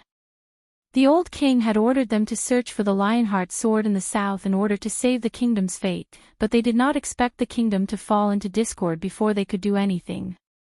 What was going on? Was this really the will of Lady Martha? But just when everyone's hearts were in a mess, Brendel finally spoke up. I'm sorry, he replied softly. I didn't hear what you said to me just now. Can I trouble you to say it again? Brando's hand that was holding the Halran Gaia sank slightly, and his face was as cold as water. He felt that the anger in his chest could burn the world. Brando was already annoyed by these people who came to question him for no reason. He was ready to teach these people a lesson on behalf of the future Princess Regent. But he did not expect that. At this time, someone would actually walk into his line of fire. When the tall Golden Lion-Mane Beast man pointed his sword at him and asked him to hand over the Halran Gaia in a disrespectful tone, he almost could not help but cut this guy in half. Not to mention that the other party ignored him and mocked him as much as he could. What the hell, do you think you're trying to draw aggro? Brando took a deep breath. If this guy was trying to draw aggro, he had to congratulate him. He had succeeded. I say, Rovak was completely unaware of the approaching danger. In his opinion, how powerful could a young man be? He was a warrior of Toquinen, and he had attained gold-tier combat strength more than a decade ago. Otherwise, he would not have been sent here to find the divine artifact. So in the face of Brando's threat, he just smiled casually and said, I want you to hand over the sword, but before he could finish his sentence, Brando had already shot a black line at him, and the young lord raised his hand. It was just one strike. To be continued. If you want to know what will happen next, please go to www.cheedian.com. There are more chapters. Support the author, support the original reading. Chapter 386. I say. Rovak was completely oblivious to the approaching danger. In his opinion, how powerful could a young man be? He was a warrior of Toquinin and had attained gold-tier combat strength more than a decade ago. Otherwise, he would not have been sent here to search for the divine artifact. Therefore, in the face of Brando's threat, he just smiled and said, "I want you to hand over the sword." Before he could finish his sentence, Brando had already shot towards him, leaving a black line in his wake. Then, the young lord raised his hand. It was just one strike.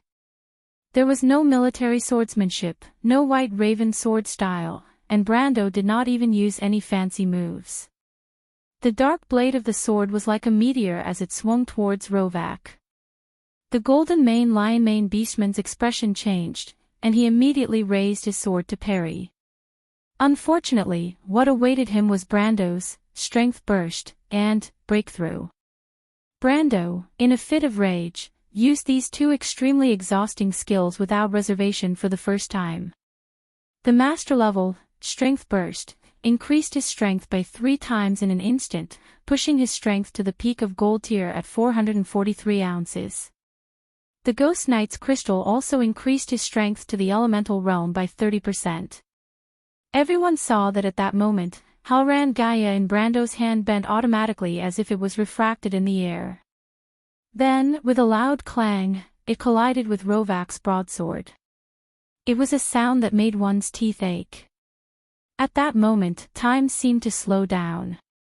The tall golden lion-mane beastman watched as the broadsword in his hand bent to the limit, cracked, broke, and then shattered into pieces. The metal fragments shot back like steel needles and hit the golden lion-mane beastman. Normally, these fragments would not be able to hurt his gold-tier body. But at this moment, these steel needles seemed to contain the same power as they pierced into his body. He screamed in pain. But as soon as the scream came out of his mouth, it stopped abruptly. The huge lion-mane beastman had been swept away by a powerful force. Due to the force, his upper body was bent backward, and then his entire lower body was torn apart along with his spine. Then, with a swoosh, he dragged his broken legs and flew far away. He shot into the forest, leaving a trail of blood behind him. There was a muffled sound. At this moment, the others finally recovered from their shock. The few lion men standing closest to Rovak subconsciously unsheathed their swords, wanting to charge forward. Unfortunately, what awaited them was an even more tragic fate. "Earth, give me your blade!" Brando roared. A loud crash was heard. With Brando's sword as the center, the ground 100 meters in front of him instantly split open, and sharp rocks shot out from the ground. Like a storm, stalagmites that were 2 to 3 meters long and as thick as a bowl were formed out of thin air. Along with a swooshing noise, the sword rocks spread out in all directions. Within a breath, a forest of sharp swords was formed, covering an area with a diameter of thousands of feet. More than 20 golden mane lion-mane beastmen were pierced like hedgehogs in an instant. Patter. The black-haired young alchemist, Rono, dropped a dagger on the ground. He was dumbfounded as he watched the scene unfold outside the forest. Vahina, the noble lady with 2 ponytails, was even more shocked. There were still a few spots of blood on her white face, left behind by the golden mane lion-mane beastman's corpse when it flew past her. If it was any other time, Vahina would be disgusted to death. But now, she did not even have the courage to make a sound or blink her eyes. Of the 3, only Viscount Elman was slightly calmer, but when he saw that sword, his heart couldn't help but skip a beat. The only thought in his mind was that he was thankful that he didn't go looking for trouble with that guy himself. He had seen Duke Veronica's swordsmanship before, but even though her swordsmanship was impressive, it still lacked the power to shock people. When Brendel drew his sword, the unstoppable force was so strong that even though they were hundreds of meters away, they could almost feel the wind and rain of blood that assaulted their faces. It was as if the sword had pierced through their hearts, causing their hearts to stop. It was a kind of extreme pressure when faced with power. This. Rono was almost speechless, sword and curse dual cultivator. Elman's expression also changed several times. However, the Erewhon nobles around Brando were the ones whose expressions changed. They originally thought that Brendel was exaggerating when he said those words to them before, but they didn't expect him to do so. But now, these people stood there as if they were petrified. Their expressions were strange, and no one could make a sound. The fat Count Dolan, who was lying on the ground, opened his mouth as if he wanted to say something, but his voice was stuck in his throat for a long time. Count Audine had been in a posture ready to draw his sword. He was prepared to attack if Brando's tone changed, but when he saw Brando draw his sword, he felt as if the sword in his hand weighed more than 1,000 pounds. He could not pull it out no matter how hard he tried. This guy was a noble of the Erewhon. Since when did the Erewhon have such a crazy person? Brando maintained his posture for almost 2 seconds before he let out a sigh of relief. Using power burst and charge at full strength consumed too much energy. If it were not for his innate talent, he would have been frozen for more than 2 seconds. But even so, not a single golden mane lion mane beast man dared to surround him while he was frozen. They could still accept the fact that Sherfong had killed Varric with a single slash, but the terrifying Gaia blade was simply too terrifying. Nearly 100 meters of the ground was instantly lifted up, and countless stone teeth rose from the ground. This scene shocked everyone to their very core. A demon warrior? Or a sword and curse dual cultivator? Brando put down Halran Gaia, and the stone teeth that rose from the ground disintegrated and turned into dust. He then coldly looked at the golden mane lion mane beast men who wanted to surround him but were scared off. Hundreds of golden mane lion mane beast men formed a crescent around him, but no one dared to take a step forward. When the late King Eric was still alive, he would never have thought that one day his descendants would be mocked by a group of beasts. Brando turned around and looked at the emissaries of the Erewhon Empire and said, "The glory of the Erewhon Empire's lost flag, the shining glory that flew on the battlefield of the past, do you think you can pick it up?" Brando's voice was not loud. It could be said that his tone was flat. However, the nobles realized that they could not say a single word of rebuttal, whether it was the fat man on the ground, Count Audine, or the female scholar. Dolent looked at the golden mane lion mane beast man of Toquinin, and then looked at Brando. He was unwilling to admit defeat, but he could not say a word.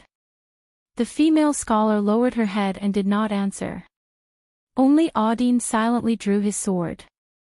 At this time, the surviving golden mane beast man finally reacted. Although Brando's sword had shocked everyone present, it had also revealed his strength. Gold tier. Although the strength of a gold-tier warrior in his early 20s was shocking, it did not change the balance of power on the battlefield. 1 or 2 gold-tier warriors could not change the situation. The golden mane beast man knew that there were at least hundreds of silver-tier warriors behind him, not to mention that he and his captain were also gold-tier warriors.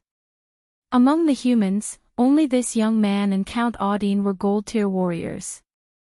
The others were not even worth mentioning. The golden mane beast man thought. He had to end the battle before the druids arrived. Kill them. Avenge Lord Rovak. It let out a roar. The roar awakened all the golden mane beast men. After a moment of commotion, the golden mane beast men once again surrounded them. This time, however, they were not just facing Brando alone. The youths in the forest had already noticed the commotion when the emissaries of Erewhon clashed with Brando. People like Carglass, who wanted to see the world in chaos, had already rushed over. When Brando drew his sword, they knew that the battle was about to begin. The sound of swords being unsheathed could be heard. Count Audine walked to Brendel's back and tossed the scabbard aside. Let's deal with these troubles first. There's a conflict here, and my men will be here soon. We just need to hold on for a while. Brando replied without turning his head, hold on. Count Audine was stunned. But Brando had already looked at the golden mane beast men. Carglass, Coden, Ropar, Scarlet, he shouted, pointing his sword forward. Kill them all. As you wish, my lord. This was Carglass' reply. My lord. Scarlet seemed to have been waiting for this order. She stood in front of Brando, the lightning spear in her hand flashing with electricity. Another gold-tier elemental awakening. The golden mane beast man felt his eyelids twitch. But he soon realized that Scarlet was not the biggest threat on the battlefield. Ropar, the lord of the Fireclaw lizard men, remained silent as usual. He only took a step forward, turned around, and used his huge tail to sweep the golden mane beast men who rushed up from the left flank. Then, the tall lizard man swung his double-ended sword horizontally, and a row of golden mane beast men were turned into charcoal at the same time. In just one exchange, the golden mane beast men had lost a team. Then, he raised his head and stood like a tall wall on the battlefield. The golden mane lion mane beast men who were blocked in front of him were stunned by his imposing manner. However, Ropar did not waste time talking nonsense. He pointed forward with one of his 3 fingers. Dozens of Fireclaw lizard men rushed out from behind him like a broken dam. Only Coden unsheathed his sword and walked slowly to Brando's side. I don't think I agreed to work under you, boy. Is that so? Brando asked. At least I didn't agree to take orders from you. This is not my order. Oh. Coden was stunned. Brando glanced at Count Audine and asked, Count, during the reign of the late king, was there anyone who dared to humiliate Erewhon's ambassadors? He asked. Audine paused for a moment and shook his head. So, Brando's Halran Gaia burst into flames, but he still turned around and asked, Count Audine, how about we use our swords to give Erewhon an answer? Audine looked at him and shook his head with a bitter smile, no problem. Brando turned back to look at Coden. Coden did not answer. He just threw the scabbard in his hand, and a green breeze surrounded his body. Elman's eyes twitched. Elemental Awakening, Intermediate Gold Rank, another one. Since when did Erewhon have so many elites? P.S. I didn't know it would be so late when I went out this morning, so I posted 2 chapters at once. Also, tomorrow is the beginning of the month, you know. Have you prepared the tickets? To be continued. If you want to know the future, please go to www.chidien.com. There are more chapters. Support the author, support the original reading.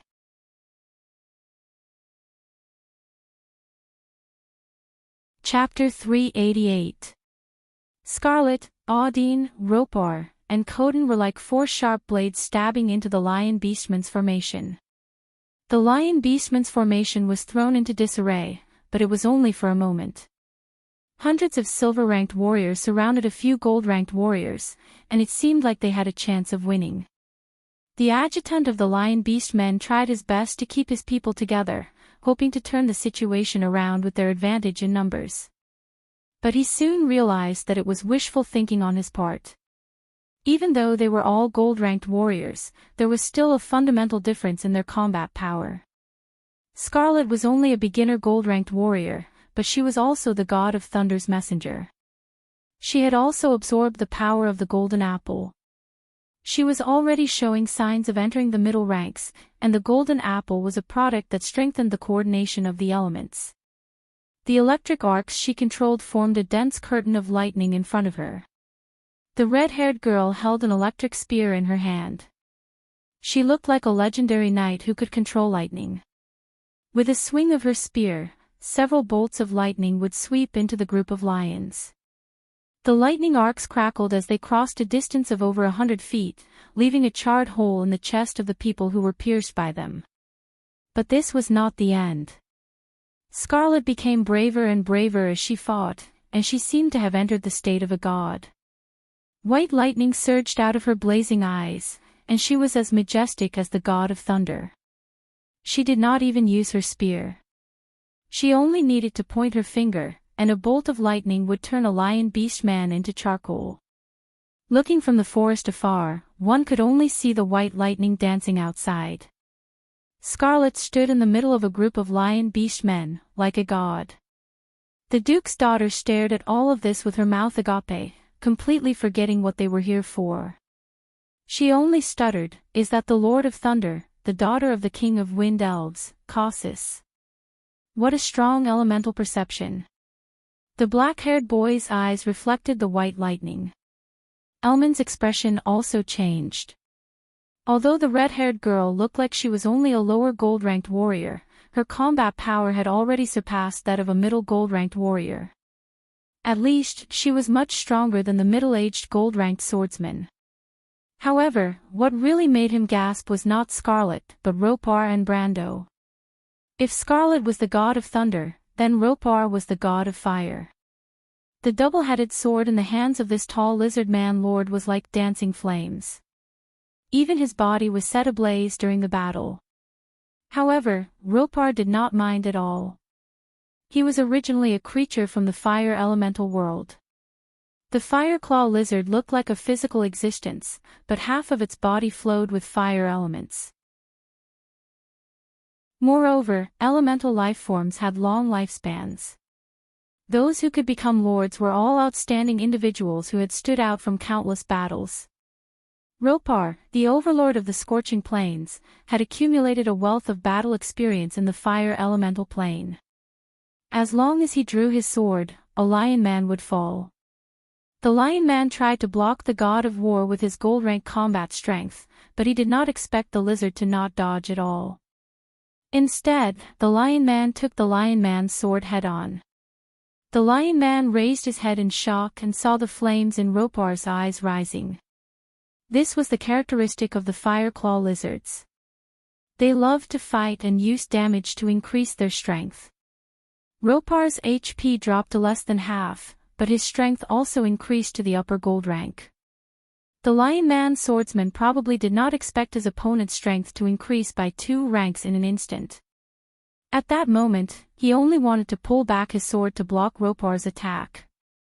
Unfortunately, he did not manage to pull back his sword.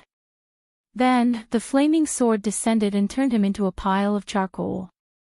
Ropar pulled out his sword without saying a word, bringing out a flame, and then casually threw the sword away. He watched as his subordinates were injured in battle and their strength increased layer by layer. Originally, there were 30 Fire-Claw assault spearmen under silver rank. The 30 Fire-Claw lizards had now reached the peak of silver rank. The lion men could not stop them at all. The lion man's left wing was forced to retreat, and for a moment, it looked like it was about to collapse. But at this moment, the lion man's adjutant did not notice the death of his companions and the pressure on the left wing. He was sweating profusely as he dealt with Brando's attack. In his opinion, the young man was a monster. His aura was clearly that of a lower gold rank, but his combat strength was even more terrifying than that of a peak gold rank. If other people attacked with their sword aura would at most kill 1 or 2 meters away, but Brando raised his sword and created a fire dragon that was dozens of feet long. The young man raised his sword high, and the fire dragon climbed up his silver gauntlet like a golden whirlwind that wrapped around the Halran Gaia. Then, he swung his sword down, and a fire pillar that was dozens of feet long instantly engulfed the 34 lion men in front of him and crushed them into ashes. Even if a few escaped, there was a loud bang as the ground cracked inch by inch, and stone teeth pierced out, turning the survivors into hedgehogs. He only used one sword to open a hole in the center of the lion men's formation. Brando took a step forward, and the lion men from Toquinen immediately collapsed and retreated. The lion man's adjutant immediately screamed and ordered the lion man crossbowmen to prepare to shoot.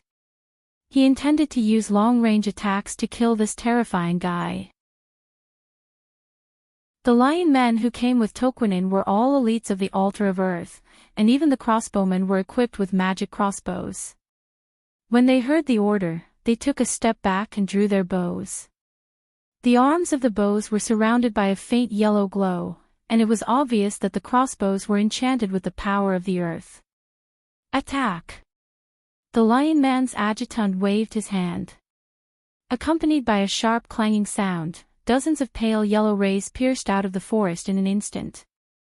Their target was Brando, but unfortunately, before they could get close, a fiery red shield suddenly appeared and turned them into ashes. The lion man's adjutant was stunned when he saw the flames around Brando and the failure of all his attacks. If he had the consciousness of a player, he would have cursed. By the name of Martha, just how good is this guy's equipment? Indeed, although Brando was only a lower gold, he could not withstand the buffs of his equipment and skills. At this moment, he was only a little over level 30 in the Amber Sword, and was not even considered a first-rate player. However, the quality of his equipment and the number of skills he had were probably only comparable to the RMB warriors of the same era. Halran Gaia, Crimson Blessing, Warrior's Ring, and countless brass and black iron weapons. His defense and constitution alone were better than the knight of the same era, not to mention his attack power. Brando's current attack power was probably enough to put a berserker class to shame. After taking a round of crossbow bolts, Brando finally found the lion man's adjutant. He looked up and saw the sneaky guy. He forced the lion man to back off with his sword, then took out the shale longbow from his back and aimed at the lion man, dust to dust, earth to earth, petrification arrow. Brando's archery skills were originally inherited from the experience of a level 100 warrior. Back in Fortress Reden, he was not familiar with weapons, but now that he had the weapon mastery of mercenaries, he was confident that he could hit the target at this distance. He released the bowstring, and the arrow shot out like a meteor towards the lion man adjutant. The lion man adjutant's reaction wasn't slow. He immediately raised his sword to deflect the arrow, but the moment his sword touched the arrow, he turned into a stone statue. Petrification bow. The black-haired youth in the distance almost shouted, if Elman did not cover his mouth. Other than the Viscount, the other descendants of the Cruz nobles could not help but sweat a little.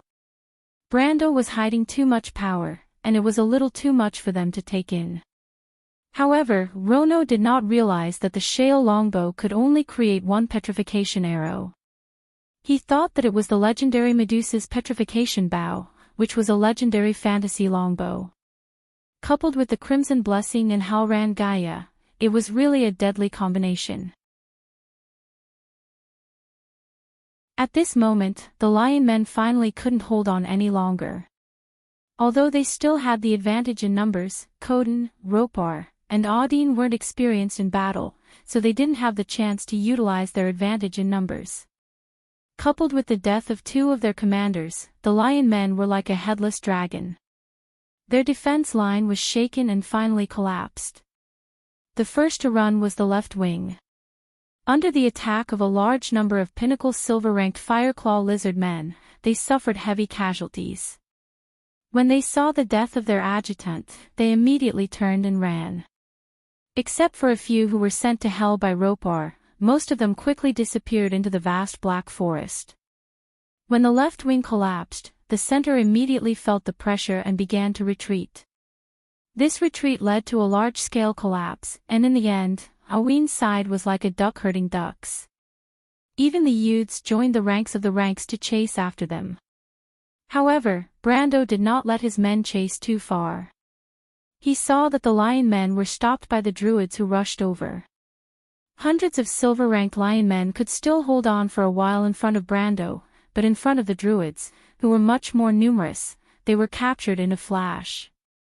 Therefore, except for a few who escaped into the forest, the rest were all tied up like rice dumplings by the druids. The result of the battle was not out of Brando's expectations, but it greatly surprised Erwin's ambassadors. When Audine returned to Brando's camp, the Erwin nobles finally realized what they had done. Roland sat there with a gloomy face and did not say a word. Maria helped him treat his wounds. The female scholar and Count Audine came over to thank Brando. They were a little embarrassed because they originally wanted to deal with this young man, but they did not expect to stand on the same side because of the Lion Men.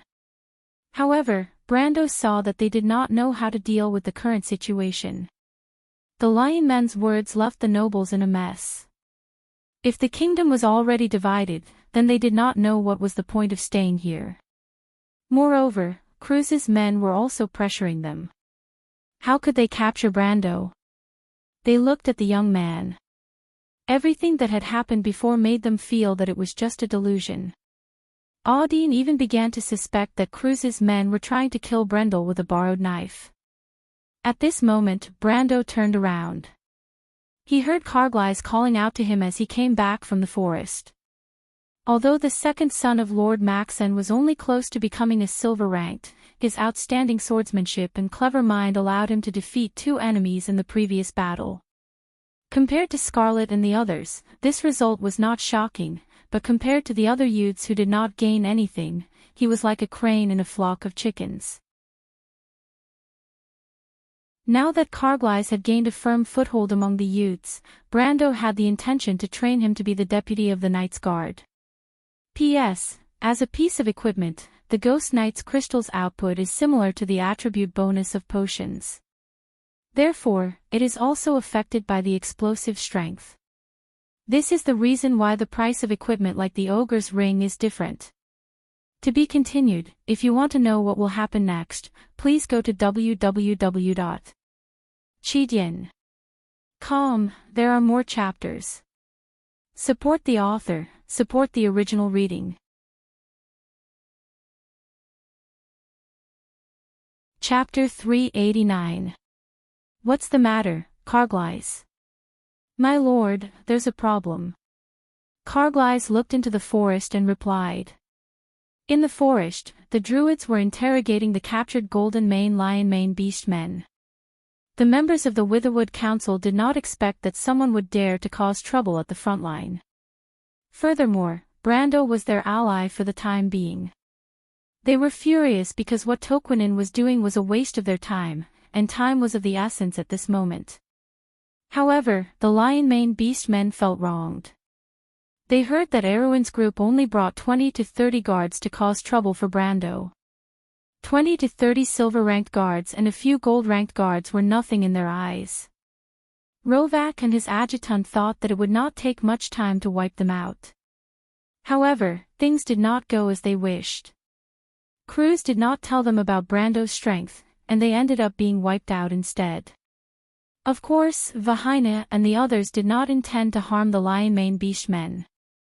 In fact, the nobles themselves were shocked. They thought that even if Brando had 1 or 2 gold-ranked guards, they would not be able to fight against hundreds of silver-ranked Lion Mane Beast men. One must know that although the Lion Men did not have any swordsmanship to show off, their racial talent of wild fighting and strength prayer was also a unique combat skill. Therefore, the Lionman's combat power was extremely strong, and ordinary human silver-ranked beings might not necessarily be their match. Unfortunately, Brando did not have any ordinary subordinates. The Fireclaw lizard men came from the elemental plane, and their fighting strength was no weaker than the Lion Mane Beast men. Scarlet was the god of thunder, and was almost invincible among gold-ranked warriors. Not to mention, she had absorbed the power of the Golden Apple. Coden, who looked the most ordinary among them, was an intermediate gold-ranked warrior. He was a veteran of the November War, and his battle experience was so rich that it made one's hair stand on end. As for Brando, his various skills and equipment had already turned him into a gold-ranked monster. Even he himself didn't know how strong he could be when he went all out. Therefore, all of these unexpected circumstances led to the tragedy of the Lion Mane Beast men. However, Brando did not care about the fate of the Lion Mane Beast men. He wiped Talon Gaia's dark blade and sheathed it. He then turned around and asked, "What's the problem?" Carglass sat down beside Brendel and stretched lazily. "My lord, someone is plotting against us from behind." Brendel was surprised by Cargly's words. Oh. Brendel paused for a moment. Erwin's group and beastmen came to us one after another. I don't think there's such a coincidence. The young man replied in a low voice, if Count Audine's trip was due to pressure from the Kurlutzians, then it's hard to guarantee that the Kurlutzians are not behind these fellows from Toquinen. That's true. Brendel nodded. However, he frowned. Toquinen was a force of the Temple of the Earth. How could Cruz's people get involved with them? If Cruz's people really intended to support Toquinen to suppress Erwin, it would be bad news for Erwin. But would the Holy Cathedral of Fire agree? Even if Cruz had the right to speak in the temple, what they did was against the teachings of the temple, and the temple would not easily compromise. Even if he had to pay a price, it would not be worth it just to target Erwin. He looked at Carglass quizzically. My lord, you mean to ask, how did Cruz persuade the two-legged cats of Toquinen to come after us? Carglass replied, it's actually very simple. We just have to let those two-legged cats know that Erwin is no longer a threat. You mean the news of Erwin's split? Yes, my lord. I don't think Erwin's envoys have any way of contacting the outside world, so how did those two-legged cats learn about Erwin's split? Carglass replied, or is Toquinen's civilization already more advanced than Erwin's? Cruz's people. Brando shook his head and replied. Only Cruz's people or Buga's mages could do such a costly long-distance communication spell. However, Buga's mages had always been the silver folk, and there was no need for them to interfere. Even if those sly white-bearded old men wanted to find a stumbling block for Cruz's people, they would not find a country like Erwin's. However, Brando suddenly realized something and looked at Carglass in surprise. He was able to come to this conclusion because he knew the direction of history and knew more about the relationship between Cruz, Toquinen, and Erwin than anyone else here. He also knew a lot of secret knowledge that was not known to the public. However, this young man from Maxen was able to come to this conclusion with only a few bits of information. His brain was too good. If it was someone else who repeatedly thought about the problem after it happened, they might be able to say that they were meticulous.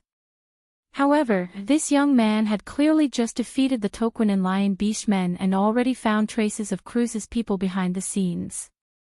Carglass even wondered if this young man had already thought of this when those two-legged cats appeared.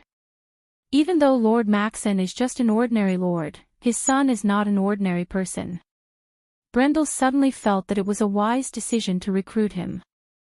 Even though Lord Maxen was just an ordinary lord, his son was not an ordinary person. He looked at Carglass and thought to himself, how could this young man not be famous in history? In the coming era of war and chaos, a young man like him should have made a name for himself very quickly. Could it be that he really died on the way to Vlada? At this thought, Brando could not help but pat Carglass' shoulder and say, Kid, I saved your life. You should think about how you can repay me. However, he only dared to think about it in his heart. If he did, he would definitely be labeled as a scammer, and the Holy Cathedral of Fire might even send someone to tie him to the stake or something. Brando was about to say something when Carglass said with some doubt, but the only thing that puzzles me is the motive of those two-legged cats. Did they come all the way here just to steal your sword, my lord? Although Halran Gaia is a weapon that only exists in fantasy and legend, those unlucky bastards are still the ambassadors of Toquinen. Isn't it too degrading for the ambassadors to suddenly turn into bandits? The young man could not help but scratch his head, or have they had this tradition since ancient times? I don't understand. Count Audine and the female scholar heard the young man's words and could not help but cough heavily. They had a strange expression on their faces, tradition. If the lion beast men of Toquinen knew that this young man had turned Toquinen into a nation of bandits, they would not know if they would immediately send an army to kill him. However, Amandina answered Brando's question. She waited until the battle was over before walking up to Brando. The Halran Gaia is a sacred relic of the Holy Cathedral of Earth. Its value is no less than that of the Lionheart to Erwin. If the people of Cruz knew that the Scepter of Fire is with you, my lord, they would have come to steal it as well. I see, Carglass said, then that explains it. It seems that the people of Cruz are behind this. No one should know that the Halran Gaia is with my lord, and even if they knew, they would not have the motive to spread the news. Brendel nodded, but at the same time, his face darkened. He had thought of this before Carglass did. He knew the background of the Halran Gaia very well. However, the people of Cruz were really persistent. They would stab him in the back if they could not do it by force. This was not Veronica's style at all. If Veronica wants to deal with us, she doesn't have to do this. Amandina thought for a while. That commander doesn't have to play tricks. We are no match for her. Maybe she doesn't want to fall out with the druids. The druids aren't fools. That's interesting. Carglass suddenly smiled and turned around. Count Audine, it is indeed the envoy of Cruz who is pressuring you, right? As a high-ranking general of the Northern Legion and a noble of the kingdom, Audine did not have to answer the young man's question. But Brendel had fought side by side with him before, and he was dissatisfied with the Kurlut's obvious use of them as cannon fodder. I know the person who came. She is the daughter of the current Prime Minister of the Cruz Empire. So it is indeed Cruz's doing, but Veronica doesn't know about it. Amandina's eyes lit up. Brando nodded, but he was troubled by the fact that they could not confront the commander of the Azure Firmament. If they did, Veronica would take the Empire's prestige into consideration and make the act real. Even if she wanted to punish her subordinates for acting on their own, she would not let Erwin's people off easily. So no matter how you look at it, Cruz's people are not going to let this go. Brando said. He was not happy with the fact that he had to deal with the calamity of wolves while dealing with the schemes behind his back. Don't worry, we can fight back. Carglass lowered his voice and whispered, my lord, Cruz's people are not making a move themselves. They are probably waiting to see our trump cards. Brando was stunned. My lord, Amandina whispered, Carglass means that they should be nearby. Brando immediately reacted, but he did not act immediately. Instead, he quietly signaled to the people around him and quietly threw out a wind spirit spider card. Brando threw the card on the ground, and the translucent spiders appeared from the bushes without attracting anyone's attention. Then he whispered, continue, let's see what they plan to do next. Carglass was stunned, but he immediately understood that the young lord had already made his move.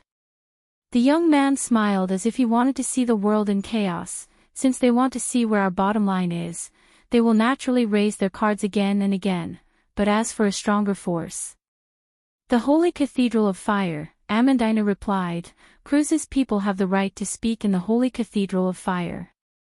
If they can use Erwin's envoy to pressure us, then it is impossible that they did not consider the Holy Cathedral of Fire. Audine and the noblewoman's expressions changed when they heard about the Holy Cathedral of Fire. But the Holy Cathedral of Fire does not completely listen to Cruz's words, Amandina replied with a frown. She was grateful that Brando had saved her life, so she said, if the priests want to make a move, they need a reason. A reason. Brando felt his eyelids twitch slightly. He might have thought of the other party's excuse, Heaven's armor. He could not help but take a deep breath. He only hoped that his guess was not true. Otherwise, it would be troublesome. Author's note, second update, I'm looking for a magical item that can speed up a rabbit's digging speed. It only exists in the past and fantasies. You know what it is. To be continued. If you want to know what will happen next, please go to www.chidian.com. There are more chapters. Support the author, support the original reading. Chapter 390. Vahina covered her mouth with both hands as she stared at the lineman's defeat. She wanted to complain about how useless those bastards outside were. A few hundred of them couldn't even deal with a small group of Erewhon's ambassadors, but in the end, she didn't make a sound. Brando had truly frightened her. She now knew that the country bumpkin had held back, or she wouldn't have been able to wait for Veronica and the others to arrive. However, Vahina's heart started pounding again. She had seen Brando's cold gaze from afar, not daring to even breathe. Her heart was pounding, and she was suddenly afraid. Elman. Vahina whispered, he won't notice us, right? Don't worry. Elman frowned and comforted her. He won't be able to react that quickly, and even if he guessed, he won't be able to notice us. He frowned as he looked in the direction of the battle. It was not a good sign for Erewhon to have such a genius, not to mention one who was younger than him. He looked at Brando with an inexplicable sense of enmity. He patted Vahina's shoulder and said, "Let's go, let's leave." Elman was not confident either, the young man's strength was too terrifying. "Aren't we going to wait for the people from the Holy Cathedral?" Rono took a deep breath and whispered. "The Holy Cathedral won't act as hastily as those beasts. Doha is greedy, but he's not stupid." Elman shook his head, but when he saw Vahina's mouth open, his expression changed and he quickly covered her mouth. "Don't make a sound." "Ugh." Vahina's eyes widened. He's looking over. Elman's movement stiffened. He raised his head and saw Brendel's gaze casually sweeping over in his direction. He immediately felt his scalp go numb. Impossible, this is a coincidence. "Lower your head, Rono, don't let him see you." Elman shouted in a low voice. But what he didn't know was that a wind spirit spider was silently passing by him.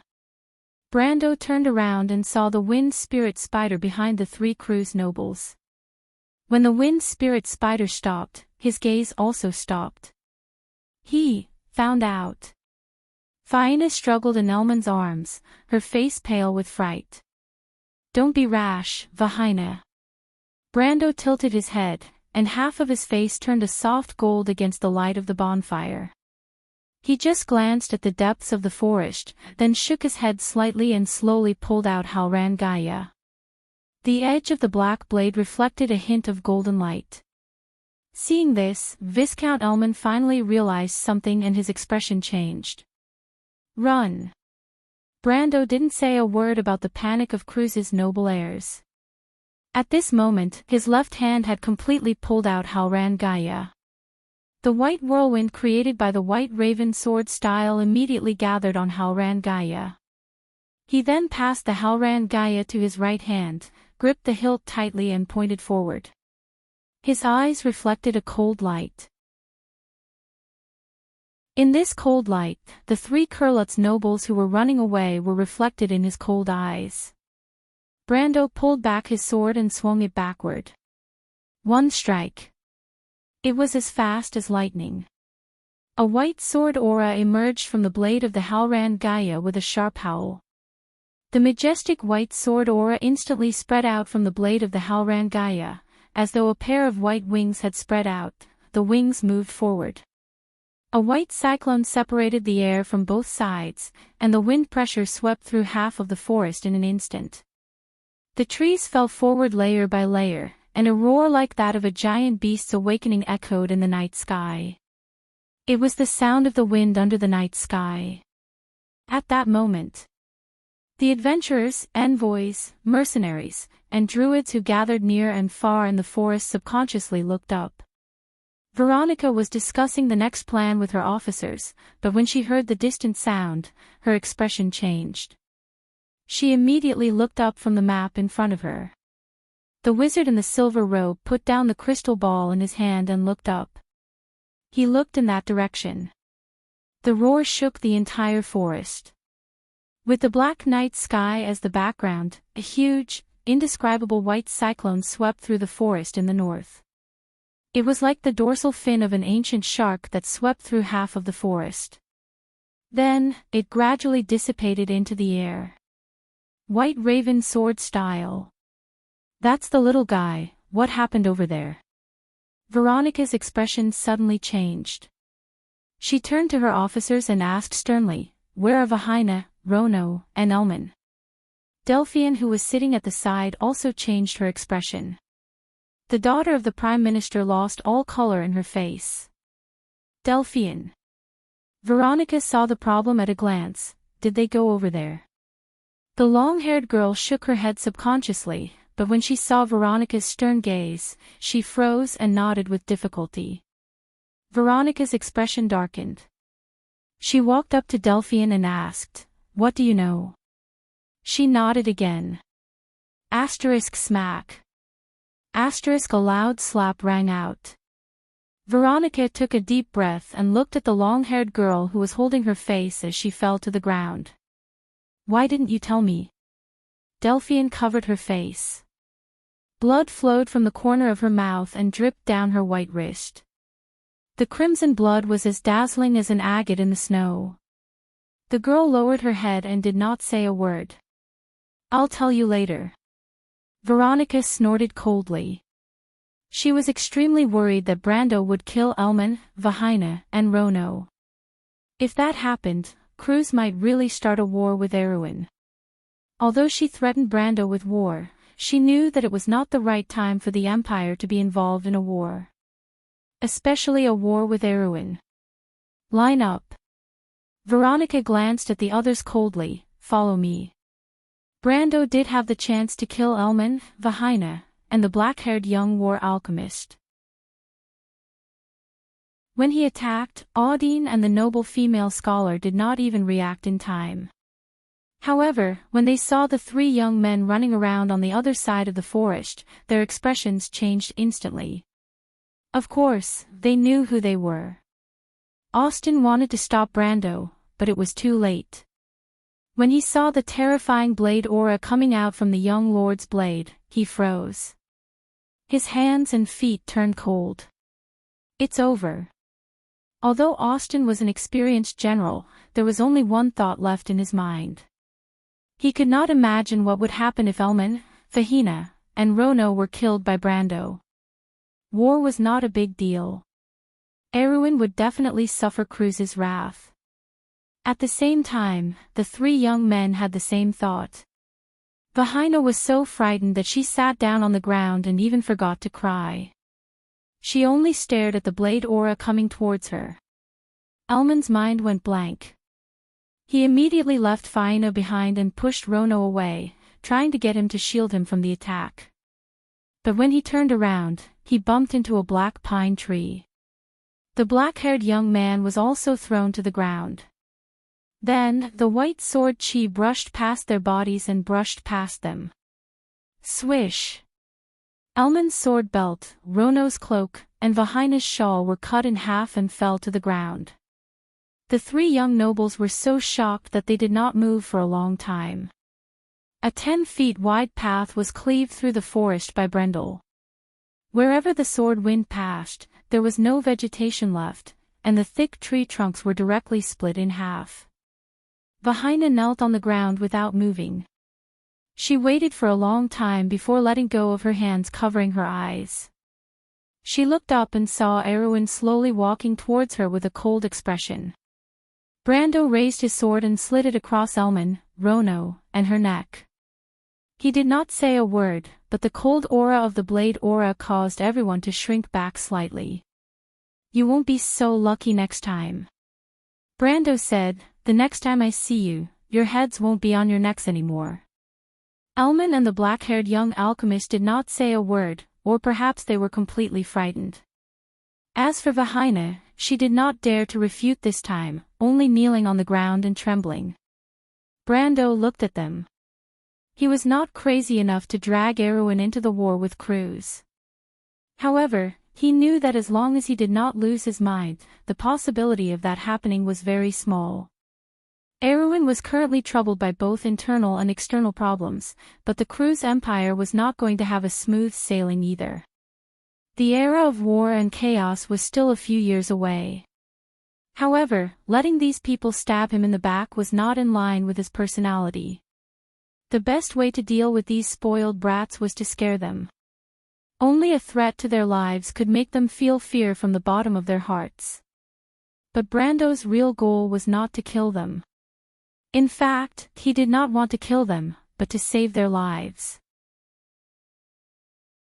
He raised his head and looked at the end of the path where the blade aura had swept out. There it was. A black wolf the size of a horse carriage stood there. This huge beast looked as majestic as it was when it was alive, but it did not move. Then it shook, and its whole body was suddenly split into two halves from the middle. With a crash, it turned into a pile of rotten meat soaked in blood and slid to the sides. The stinky internal organs fell to the ground, and a pungent smell filled the air. Character killed Lord Tier Black Wolf. Received 2300 experience. Brando immediately saw 2 lines of green text appear in his vision, but he was not surprised at all. The young lord placed Halran Gaia on his shoulder with one hand and looked back at the other side of the dark mountain. The night sky was filled with the sound of a wolf howling. Then, more wolf howls echoed from the forest near and far. Moving red dots began to appear in the forest. Brando looked in that direction for a while, as if to confirm something, then he turned back to his young subordinates and raised his hand.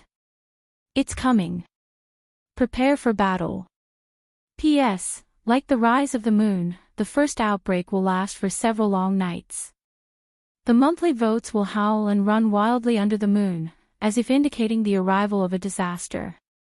Therefore, the first disaster of civilization is the monthly votes disaster. Do you believe it?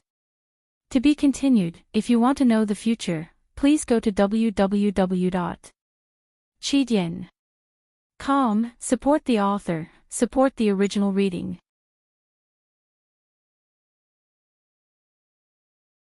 Chapter 391. The black forest stretched as far as the eye could see under the night sky. The howls of the wolves echoed in the forest, echoing from afar. The howls got closer and closer, and the air seemed to be filled with the low growls of the beasts. The black creatures moved through the forest. They would occasionally stop and raise their heads to sniff out the scent of life. Their hard noses were filled with white mist in the cold air. A red light appeared in the darkness, and then specks of scarlet light appeared.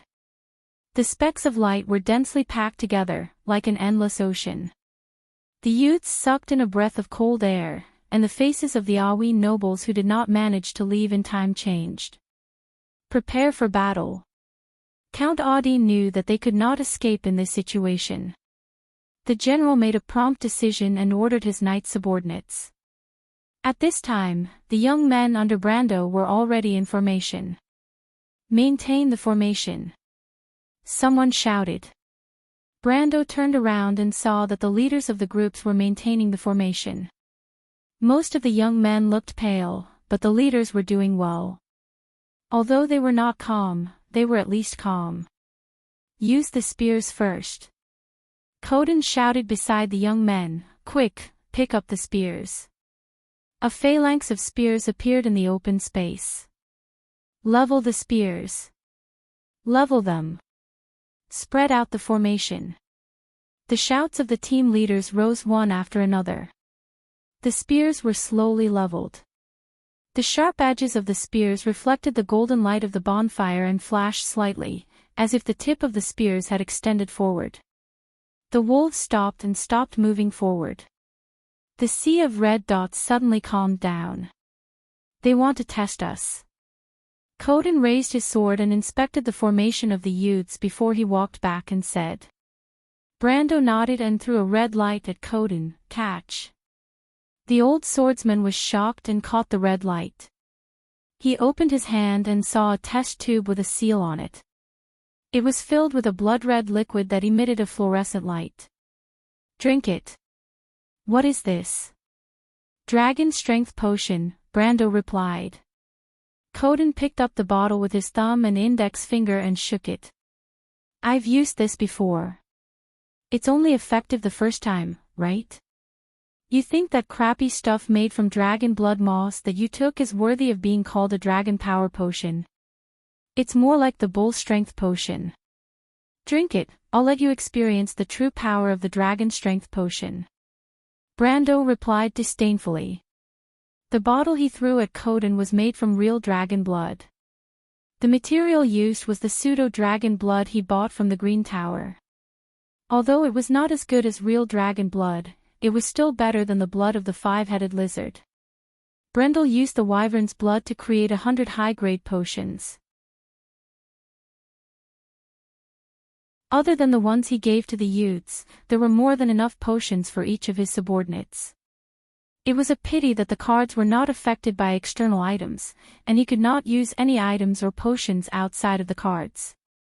The five-headed basilisk's blood could be used to concoct even more potions. Randolph planned to use some of them on the White Lion Legion in the future, and some on the subterranean dwellers to appease Tajiv and make it more loyal to him. Coden looked at the dragon blood potion in his hand and doubtfully drank it. However, his expression immediately changed and he stared at Brando in disbelief. This is, Brando smiled and did not answer. He only looked at the front line. His subordinates gripped their spears tightly and nervously got into a defensive formation. Erwin's night group moved forward to the left of the front line, while the Fireclaw lizards moved to the right under Ropar's command. The left wing is ready. The captain of the night reported to Count Audine. Ropar put down his double-ended sword and also entered the front line. My lord. Carglass and the leader of the first group, Janos, turned around at the same time. Brendel looked at the two of them. Janos was a boy with short grayish-blonde hair. He was the leader of the first group and was the son of a cobbler. But now he had the aura of a soldier. Brando pointed to his chest and nodded at them. Janos immediately understood. He took a deep breath and turned around. However, he immediately heard someone say to him in a mocking tone, "Yo, the leathersmith's son also wants to fight alongside us." Janos turned around and saw a gray-haired young man wearing simple leather armor. He placed one hand on his waist and looked at him with a smile. He was the leader of the fourth group, a member of the manor called Roland. If it were any other time, Janos would definitely retort, but now he was not in the mood. He looked at the approaching monsters and felt the tremors of the earth. He nervously gripped his sword. Roland was rebuffed, but he wasn't angry. Instead, he looked at the tide like black wolves and sighed softly. He came out to look for excitement, but the current situation seemed to be exciting enough. He raised his hand and said, "Dragon Strength Potion. Drink the Dragon Strength Potion." The group leaders ordered almost at the same time. The high-grade Dragon Strength Potion had been given out long ago, but because it was more effective to take it before the battle, Brando asked the young men to wait until now to take it. Thus, after receiving the order, the youths immediately took out the Dragon Strength Potion and drank it all. Under Coden's, Brendel's, and Orthlus's guidance, they had barely reached the level of Iron Ranked after a month. The effects of the Dragon Strength Potion on them were unimaginable. The youths felt as if they had just drunk a ball of fire, and their faces immediately turned red. Hiss, it's so hot, it's so hot. This feels so strange. It's as if my body is burning. They immediately started to make a fuss. However, most of the young men who started to make a fuss were immediately pulled back by the group leaders. Pay attention to your enemies, idiots. Focus, don't be distracted. The roars of the group leaders once again rose and fell on the battlefield. Behind them, Brando nodded and threw a bottle to Count Audine on the other side. Catch, Count Audine. For me. Audine stood on the other side, vigilantly watching the black wolves' every move. He was shocked by Brando's action. In theory, they were still considered enemies. He looked at Brando with some surprise. Brando did not even turn his head. He just put down the Halran Gaia on his shoulder and raised it high in his direction. Count Audine. Count Audine was stunned. Do you still remember, on the ancient battlefield, the 6 dukes' horns sounded, and the swallow-tailed flag fluttered high, Brando asked loudly. The young lord's voice spread far and wide in the night sky. Do you still remember, where the long sword pointed, the glorious knight welcomed the enemy with a song, and the enemy was defeated?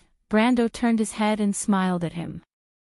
In the name of Erwin, in the name of the merciful lion, the Count was stunned for a moment before he suddenly reacted. He pulled out his sword, but before he could speak, he suddenly heard someone shouting behind him. Swear by the sword. It was a chorus of echoes. Audine turned his head in surprise and saw the knight he brought with him pulling out their long swords and facing the endless black wolves in the forest. Brando waved his sword and pointed forward. Therefore, the descendant of the late King Eric, Erwin. Brando leveled his long sword. Kill all the enemies. The spears were leveled uniformly, and the tips of the blades were connected into a snow-silver parallel line.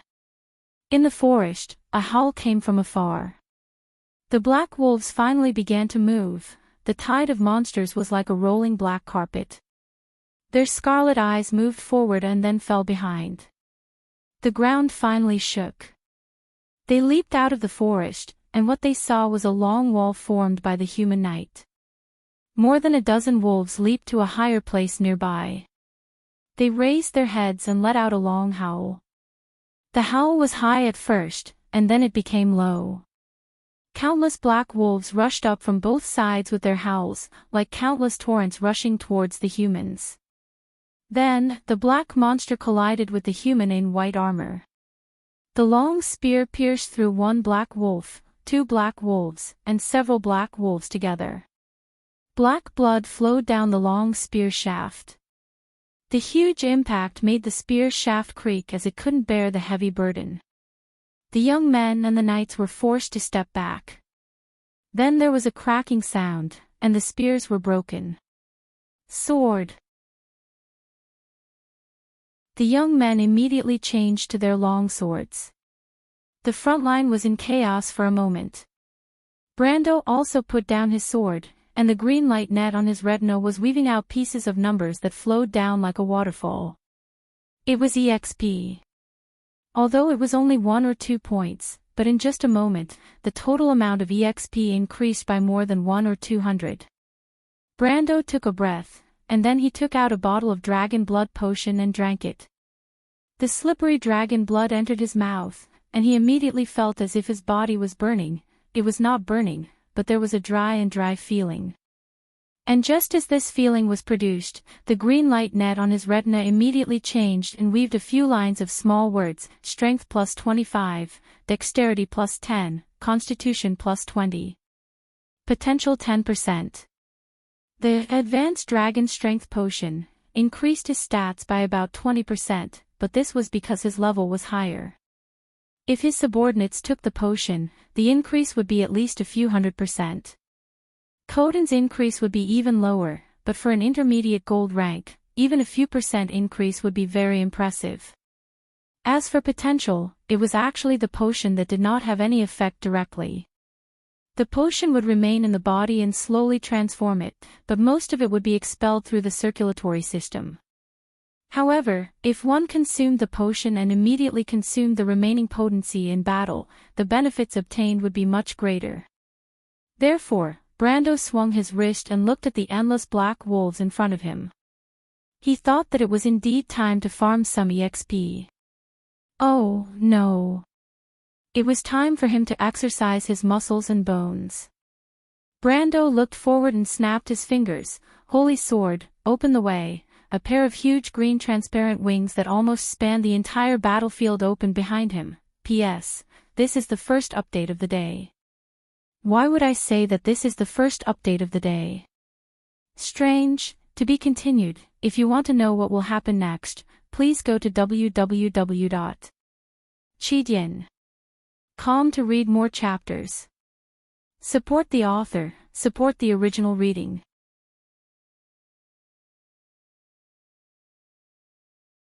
Chapter 392. That's Dragon Strength Potion. How can there be so much of it? The black-haired youth who was standing far behind almost bit off his tongue when he saw Brando's youths drinking the potion. Rono, what's wrong?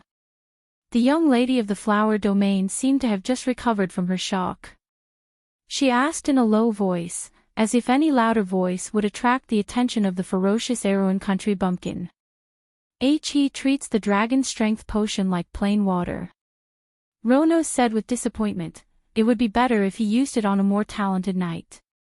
He said this because he was worried for the people of ancient times. What's so surprising about the dragon strength potion? Elman glanced at his comrade coldly. When he thought Brando was going to kill them, he pushed him away. Although it was an instinctive reaction, the Viscount knew that there was a grudge between them now. Instead of explaining, it was better to make a prompt decision. Although Rono was a genius, he only had the potential for the future. In the dark forest, he had plenty of opportunities to make him lose his future. When Rono heard his words, he turned to look at his comrade. Unlike Elman's indifference, the black-haired youth had contempt written all over his face. Elman's previous actions made him angry and disdainful. What do you know? That's a genuine dragon strength potion. The one you took was trash compared to the one the youths took. If I'm not wrong, the purity of the potion might be genuine dragon blood. The black-haired youth did not hide his disdain. Elman took a deep breath, but he did not show it on his face. He only looked coldly at Brando. All right, it's about time to go back. It'll be too late if we don't leave now. The Viscount said again. It was not easy for him to say that this trip was a mistake. However, this was the proposal of the little princess of the flower leaf territory. Even if there was a problem, he had to take the responsibility. Unlike Rono, he had seen many geniuses, but there was only one successor to Duke Manderhill. He was willing to take the risk to come here just to please this little princess. But Brando's sword had almost destroyed his perfect image. At that time, he thought he was going to die. Since he was going to die, then being an alchemy genius and being the daughter of the flower and leaf caller was meaningless. At the moment of life and death, one's own life was still the most realistic.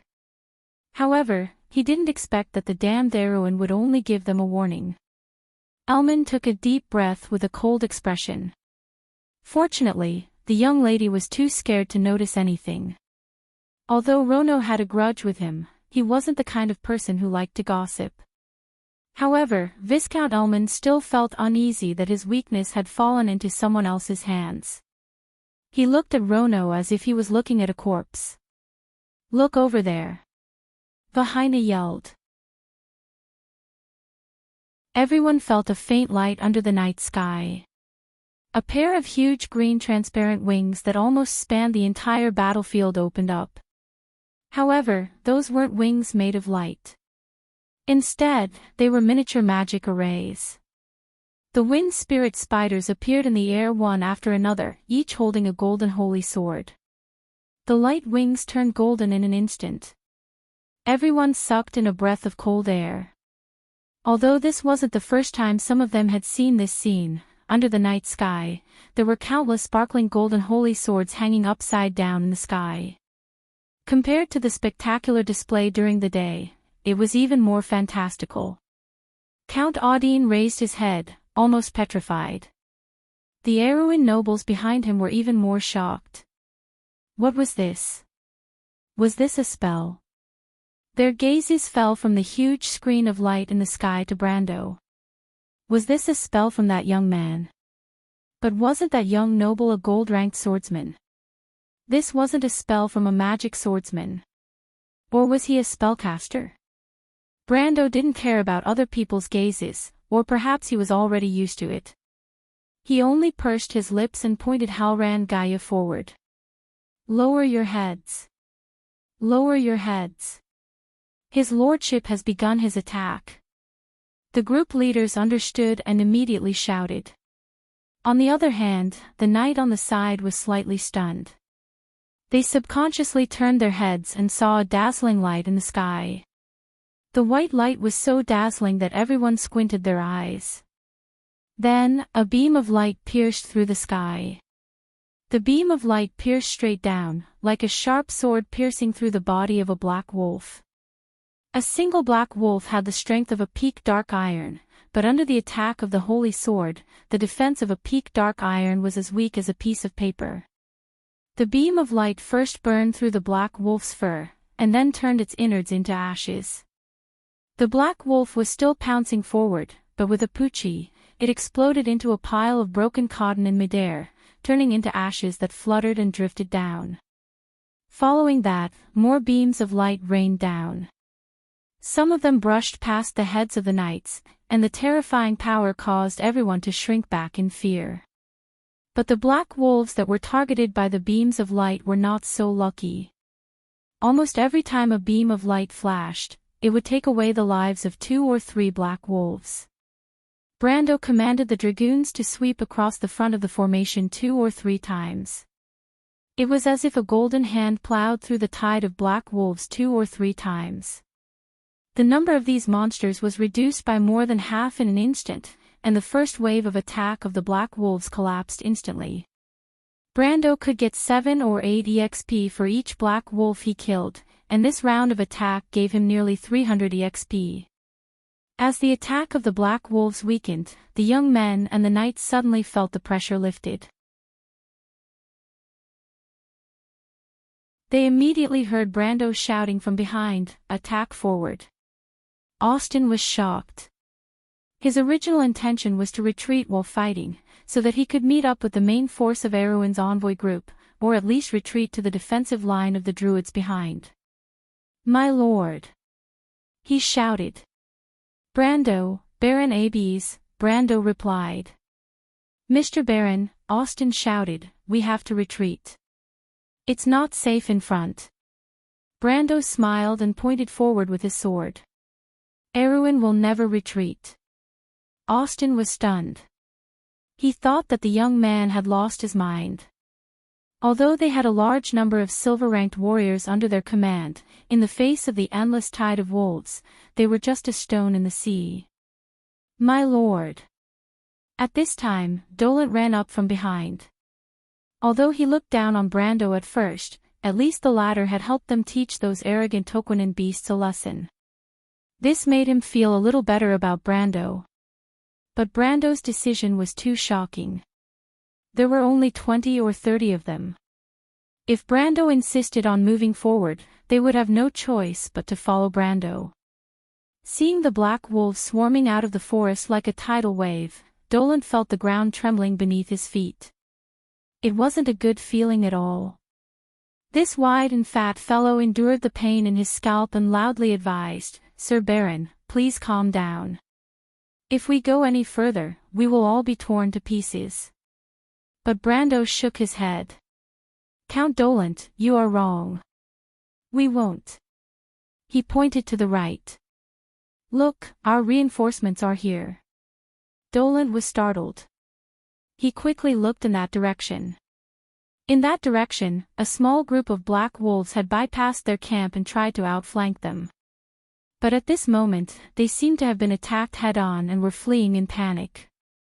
There was a flash of light in the forest. It was a silver spear that reflected the light of the torches. The earth shook as a group of snow-white centaurs charged out of the forest. They wore silver armor, carried spears on their backs, and held bows that humans had never seen before. They chased after the black wolves and shot them down. Every arrow. A black wolf rolled on the ground and stopped breathing. Many of the centaurs had druids in cloaks of grass on their backs. The druids raised their wooden staffs, and huge vines ran along their sides. Green tentacles rose from the ground and lifted the bodies of the black wolves high into the air. Then they threw the bodies of the black wolves into the fleeing pack. Many of the black wolves were smashed into the ground. They struggled to get up, but the centaurs caught up with them and killed them with a single shot. There were at least a few hundred centaurs. When they charged at the edge of the forest, they were like a group of heavy cavalry. They cut into the flanks of the black wolves with a heavy rumble, and the situation of the battle changed in an instant. The centaurs continued to charge forward. They cut into the area between the black wolves and Brando, blocking the front of Brando's group. Then, a centaur that looked older than the rest broke away from the group.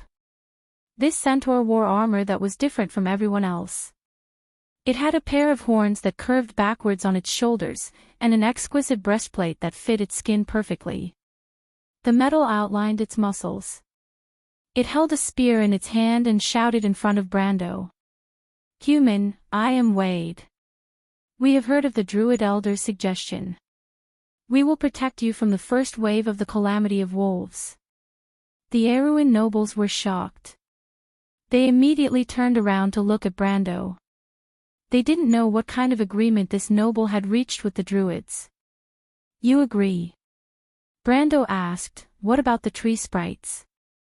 "I am here, young man." The light on Wade's back distorted, revealing a tall elf with a head full of green hair. He wore a leaf headdress and a cloak, and his upper body was bare. He carried a longbow on his back that was much larger than the ones used by the centaurs. It made people wonder how the elf could use a bow. But when the elf appeared, Amandina, who was behind Brando, was shocked. "It's you." This elf was the one that she and Scarlet met in the afternoon. The elf smiled and nodded. "If it was another human, I might have rejected the Druid Elder's suggestion. But I have a good impression of you, young man. Perhaps I could try to believe your words." Brando was also surprised. Why does this elf seem to know me? But when he saw Amandina's reaction, he guessed something and nodded. "There's no time for small talk. Let me explain the plan first." To be continued. If you want to know what will happen next, please go to www.chidian.com to read more chapters. Support the author, support the original reading.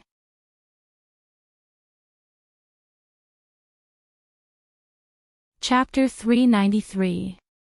The calamity of wolves surrounded the entire loop of trade winds, and the wolves that had entered the Green Tower were only the vanguard. Brando recalled that there were at least 12 packs of wolves in the first wave of attacks. He did not know if Greyclaw, Bloodfang, Whitemane, or Frostback were the ones in front of the Wall of Roses, but he was certain that there were at least 2 medium-sized packs. This was the weakest part of the first wave of attacks, but it was not to be underestimated. A pack of wolves led by a male wolf could reach the size of tens of thousands, and a mature black wolf was close to the peak of Iron rank. Most of the druids in the Witherwood Council were not even at this level. Not to mention, in terms of numbers, humans could not be compared to these monsters. The only advantage that the druids had was that the monsters within the range of their fire seed would be greatly weakened. Brando remembered that when the black wolves attacked the Green Tower in the game, the large and stable fire seed suppressed them by 15 levels. However, the Wall of Roses only had a small and unstable fire seed, which was much weaker than the one in the Green Tower. Furthermore, Brando had to break through the blockade of the wolves and enter the loop of trade winds. It was easy to imagine how difficult it would be. In comparison, Brando's plan was not that complicated. There was a gap of about 10 hours between the first wave of attacks and the second wave of attacks. Therefore, as long as they could break through the blockade of the first wave of attacks, they would be able to enter the loop of trade winds before the second wave arrived. The only problem was how to break through the blockade within the limited time. And this was where Brando needed the druid's help.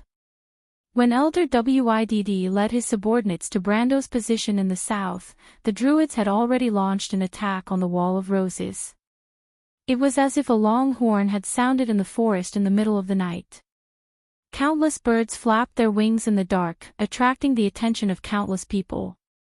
It was as if a sleeping dragon had raised its head and let out a long cry that signaled its awakening. The sound was clear and melodious, and it shook the entire forest.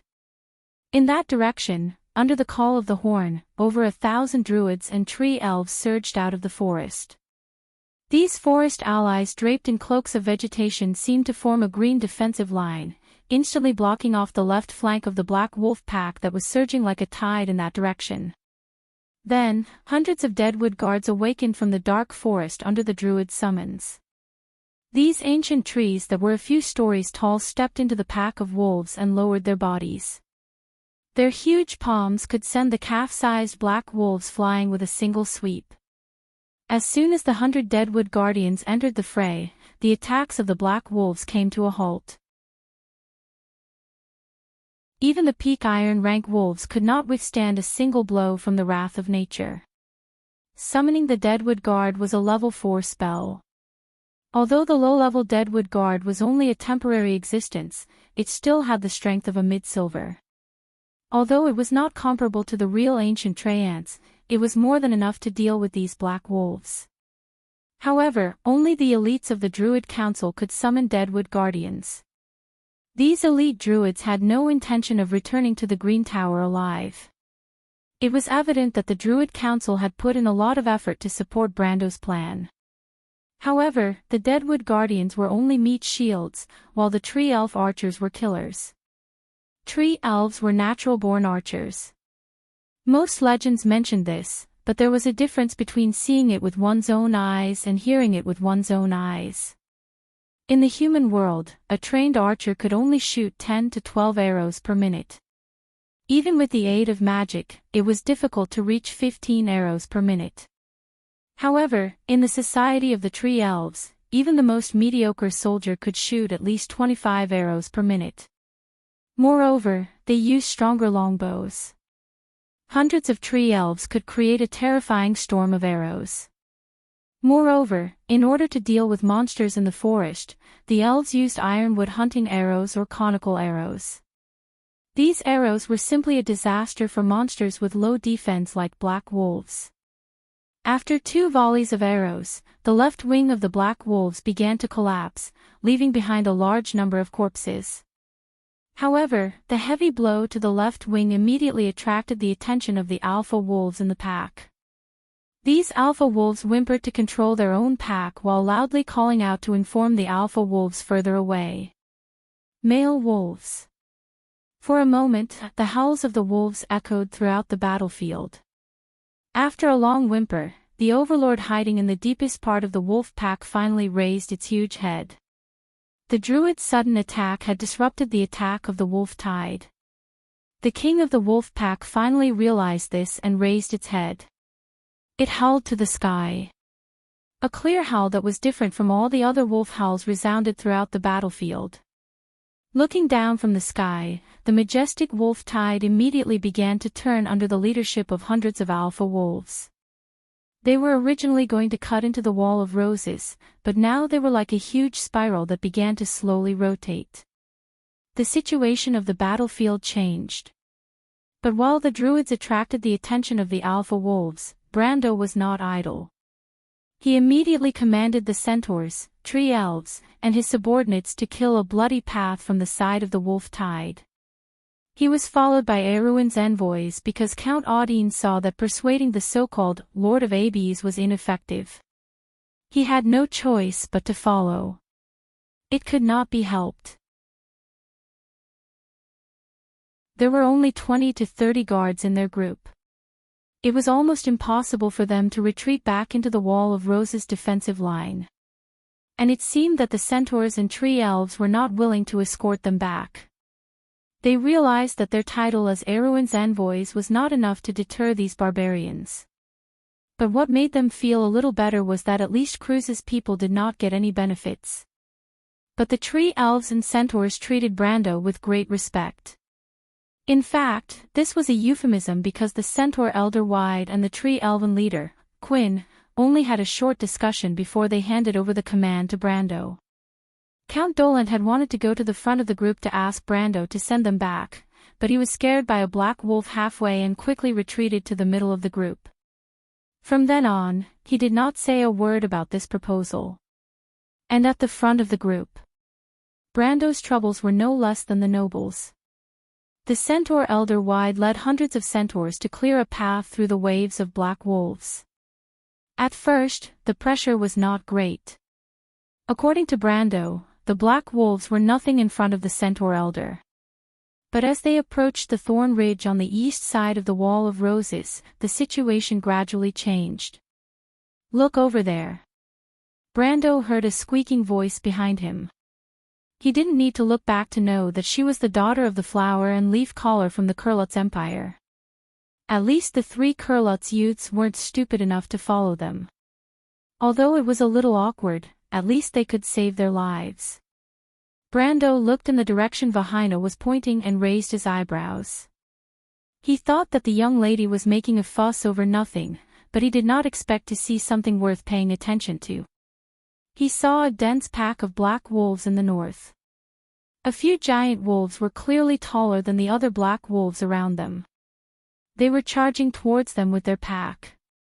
Lord-tier black wolves. 1, 2, 4, 5, 6. Brando counted 6 black wolves from the nearest direction, and there were 5 more in the distance. The appearance of 11 mini-bosses made his heart sink. It was not strange for alpha wolves to appear in a pack, but it was unusual for so many of them to appear at the same time. Brando immediately looked around to see if there were any traces of a male wolf. Logically speaking, the appearance of so many boss black wolves in the vicinity must have been ordered by the male wolf. But he did not hear the male wolf's howl that was different from the other black wolves. Did he make a mistake? Or was the male wolf nearby? But when he looked around, he did not find the male wolf's unique figure. Brando knew that his perceptive sense had reached 25 ounces, and even if it was night time, there should not be any blind spots within a few hundred meters with the help of the dim light. But to be safe, he still looked around carefully. There was indeed nothing. But Brando was not at ease. He immediately shouted towards the group of centaur elders, "Elder Wade." The centaur elder was currently piercing the head of a black wolf with his spear. He immediately turned around and looked at Brando with a questioning gaze. "Do you see that?" Brando pointed towards the direction of the black wolves and said loudly, "Those black wolf lord-tier black wolves are on your left." The centaur elder immediately nodded. Although it was his first time experiencing the wolf's calamity, as the highest commander of the centaur elders, he had plenty of battle experience. "What's wrong?" he asked. "Tell your men to back off," Brando ordered. He wanted to see the black wolf lord-tier black wolf's reaction. It would be best if he could capture the position of the male wolf when it gave the order. Although Wade was puzzled by Brando's sudden order, the centaur elder did not say anything.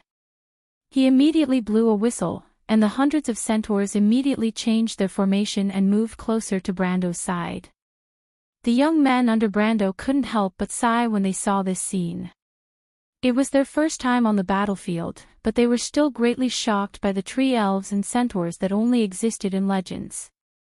At the same time, the lord who could give orders to the tree elves and centaurs was even more unfathomable. "Those big guys are called Black Wolf lord-tier black wolves. What a strange name." Brando immediately heard the young lady behind him ask curiously, "What does that mean? Is it the same as the human lord-tier black wolves?" "Hey, I'm asking you, too. Erewhon people." She couldn't help but shout when she didn't get a response from Brando. Brando turned back to look at the young miss in annoyance. Although he didn't say anything, the words "Am I that close to you, young miss?" were written all over his face. Seeing Brando's expression, Vahina managed to hold her breath. Who would dare to treat her like that when she was in the Empire? However, this young lady's sharp eyebrows were raised all the way to her forehead. She widened her eyes in shock, but in the end, she did not dare to point at Brando and say a single word. "TSK, forget it if you don't want to say it." In the end, the young lady grumbled in a low voice. Of course, her voice was so soft that she was afraid that Brando would hear her. Author's note: originally, I wanted to have a few more days of Outburst, but in the end, I got stuck in the plot yesterday. Luckily, I was able to break through the bottleneck after one day of Outburst. It seems that talking about Outburst without a draft is a little unreliable. From tomorrow onwards, I will continue to prepare the draft. Let's see if I can give you guys a surprise in a few days. If you want to know what will happen next, please go to www.cheedian.com. There are more chapters. Support the author and support the original reading.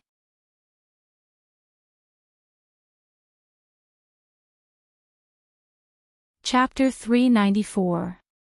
Brando could not be bothered with the spoiled noble's daughter. He raised his head and looked in the direction of the pack of wolves. As soon as WIDD's centaur guards retreated, the black wolves became restless. In just a few moments, the beasts had surrounded them. The 11 black wolves were like sharks swimming in a black tide. Brando could see that they were driving their own kind forward, intending to surround them. Brando did not hold back. At first, he had summoned the wind spirit spiders to hide in the forest to avoid attracting too much attention. But at this moment, he waved his hand and more than 200 golden light spots immediately rose from the forest like bombers. They soared into the sky and dived towards the black wolves. Every time they swooped down, a golden beam of light would appear. Brando did not hold back this time. He directly launched a round of attacks. More than 100 beams of light flickered in the night sky. Every time they flickered, a few black wolves would turn into ashes. He looked expressionlessly at the number of experience points flowing down like a waterfall. It looked spectacular, but in reality, there was not much experience points. It was just that the source of experience points was a little shocking on the battlefield. The golden beams of light were at their densest, almost weaving into a large net. Under Brando's command, the net of light slowly extended backwards. Any black wolf that passed through the net of light would immediately be set ablaze and turned into a dazzling ball of fire. For a moment, the fire within the pack of wolves rose and fell one after another, forming a dazzling field of white light. The black wolves that were set ablaze continued to move forward, but after a few steps, they would turn into a ball of burning tar. Countless black wolves repeated this process, and finally, the net of light flickered slightly and then disappeared. The whole process lasted only a blink of an eye. In the next moment, WIDD and his centaurs stopped at the same time. These centaurs had seen the most tragic battles in the Black Forest. They had even fought against dragons before. But this time, they could not help but suck in a breath of cold air. From where they stood, the net of light extended for nearly 100 feet. The pack of black wolves that had been as dense as the tide had all disappeared, leaving behind only an empty expanse of charred ashes. In less than a breath's time, hundreds and thousands of black wolves were annihilated. Even the black wolves in the distance were frightened by this terrifying attack and became hesitant to move forward. 5250 experience points. Brando remained unmoved. He once again paid 2 Earth EP to replenish the Holy Sword Technique's consumption. The wind spirit spider glowed brightly in the air, as though it was waiting for the Black Wolf Lords to make their next move. However, the Black Wolf continued to linger. Let's hurry and advance. Brando heard Wade ordering his subordinates from afar. Indeed, this was a once-in-a-lifetime opportunity. But that was not what Brando wanted to achieve. He raised his head and looked past the black waves. Beyond the limits of his vision, he saw the foggy areas on the battlefield. Beside him, Quinn, the leader of the Tree Elves, also looked in that direction. "There's an alpha," Quinn said. Brando nodded. The wolf pack's reaction proved that. He didn't use Holy Sword Technique to open up a path through the tide of black wolves, that was Elder WIDD's mission, but to see how the wolves would react. But the black wolves' reaction was quite reasonable. But Brando knew that the real monsters were not like this. Monsters were creatures that were distorted by magic, especially low-level monsters like the black wolves. They were violent and lacked intelligence. They would never retreat when attacked. Instead of looking at them as individuals, it was better to look at them as a whole. An injured black wolf would only become more violent. But they retreated. This meant that the black wolves were intentionally avoiding harm. Only the alpha of the wolf pack, the male wolf, could do this. Because the male wolf had the intelligence of an adult human, it could consciously order the wolves to reduce their losses. But this reasonable reaction exposed the existence of the king of the wolf pack. After a short while, a long howl suddenly sounded in the misty battlefield. This howl was different from the usual black wolves. It was loud and mournful, as if it was announcing something. It knows that we found it. Quinn's expression changed. He took out his longbow and whispered. The black wolves began to move. Brando nodded again. The beast was very cunning. It probably guessed his intention. It was a little creepy, especially when you knew that a beast had the same intelligence as you and was plotting to rip out your throat. You couldn't help but have a feeling of goosebumps on your back. At least Brando saw Carglass, who was always fearless, change his expression. How can a beast be so smart? The young noble from the Maxon region could not help but ask. The tree elves put up a finger and made a shushing gesture. Shoo, that's a male wolf. Don't question its authority. Be careful, it might slit your throat in your sleep. The tree elves whispered. This time, it was not only Carglass. The strange tone made Genos and Roland shiver. Brando saw this scene and did not find it funny at all. This was a male wolf. In the Black Forest, there had always been a legend every 100 years, when the two moons shone together, the year of the tidal cycle, the young wolves that were born under the red moonlight would eat their siblings and parents. They would then grow into giant wolves that were stronger, more outstanding, more cunning, and more ferocious than ordinary wolves. Male wolves. Another legend mentioned that the male wolf was the mate of Akis, the wolf's calamity. They would mate in the summer, and their offspring would walk like humans. They were the scourge of the dark forest that had existed for thousands of years, the night shadow. No matter which legend it was, it portrayed the cunning and ferocity of the male wolf. And it was the truth. Brando looked at the misty battlefield. His gaze seemed to penetrate the fog. Amandina, he said. Yes. Amandina took a deep breath and turned around. Her face was a little pale. Amandina was very nervous. She could barely hear her own heartbeat due to the low growls around her. She was surrounded by an endless tide of black wolves. It was as if she was a small boat in the middle of a stormy sea that could capsize at any time. In fact, everyone was the same. The young people did not look too good either. Moreover, the air was filled with a pungent burnt smell. Amandina, who came from Bragg's, could not help but feel nauseous when she thought about where the smell came from. But she resisted the urge to vomit. She pulled her skirt with one hand to prevent it from getting dirty. She walked up to Brando and asked, "My lord, is there anything I can help you with? I remember that the potions I made are with you, right?" "Yes." "Give me the gray one." Amandina immediately opened a small leather pouch at her waist. Brando looked at the various potions neatly arranged and carefully sorted. He could not help but raise his eyebrows. At least he could not do this. Even if he was a level 130 warrior, Brando was still used to putting all the potions together randomly. It was as if taking them out would give him a surprise. But most of the time, taking out the wrong potion in the game could be fatal. Especially when you were on the verge of death and wanted to find a bottle of number 7 holy water, only to find a bottle of ketchup after searching for a long time. You know how embarrassing that is. But this bad habit had been with him for many years. Brando did not want to change it, but he found that at least he had an assistant who could help him change this habit. Amandina took out the third test tube from the left.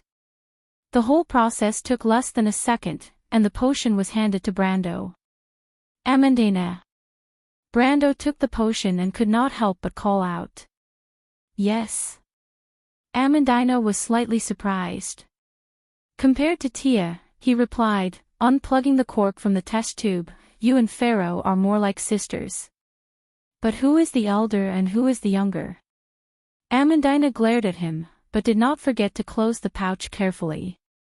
Brendel raised his head and looked at the battlefield.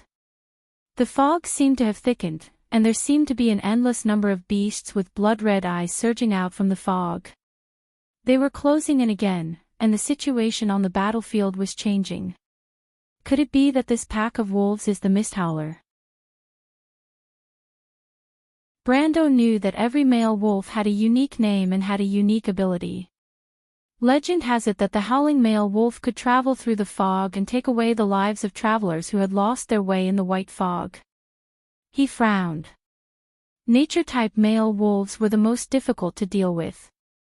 In comparison, he was more willing to deal with physical-type wolves. For example, Bloodclaw and Frostbite were much easier to deal with. What a pity. Brando cursed under his breath. The cunning of the Misthowler male wolves was beyond his expectations. He did not expect that the druids would not be able to attract the attention of two Misthowler male wolves at the same time.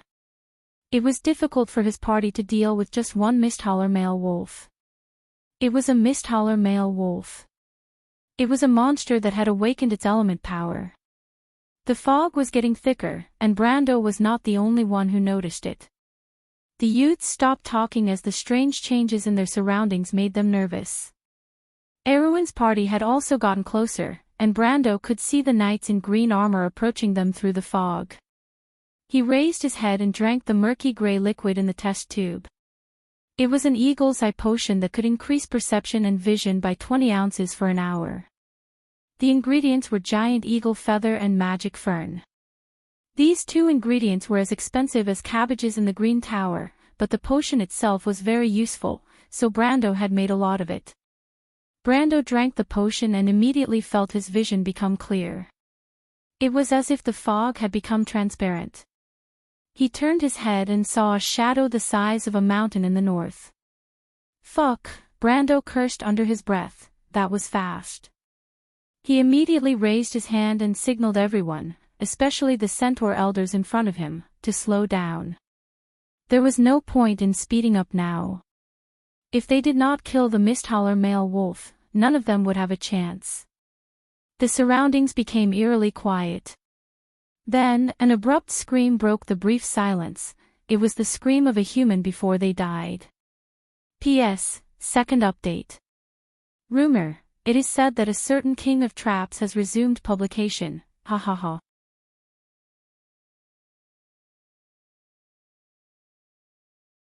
Chapter 395. Everyone turned around and saw the knights chasing after the two silver-gray wolves, but they were too slow. The nobleman who was attacked only managed to let out a short scream before his throat was pierced by the sharp white teeth. His scream came to an abrupt end as the two wolves dragged the human's corpse into the white fog. How did they get here? Count Audine roared, how did you let them in? Are you all idiots?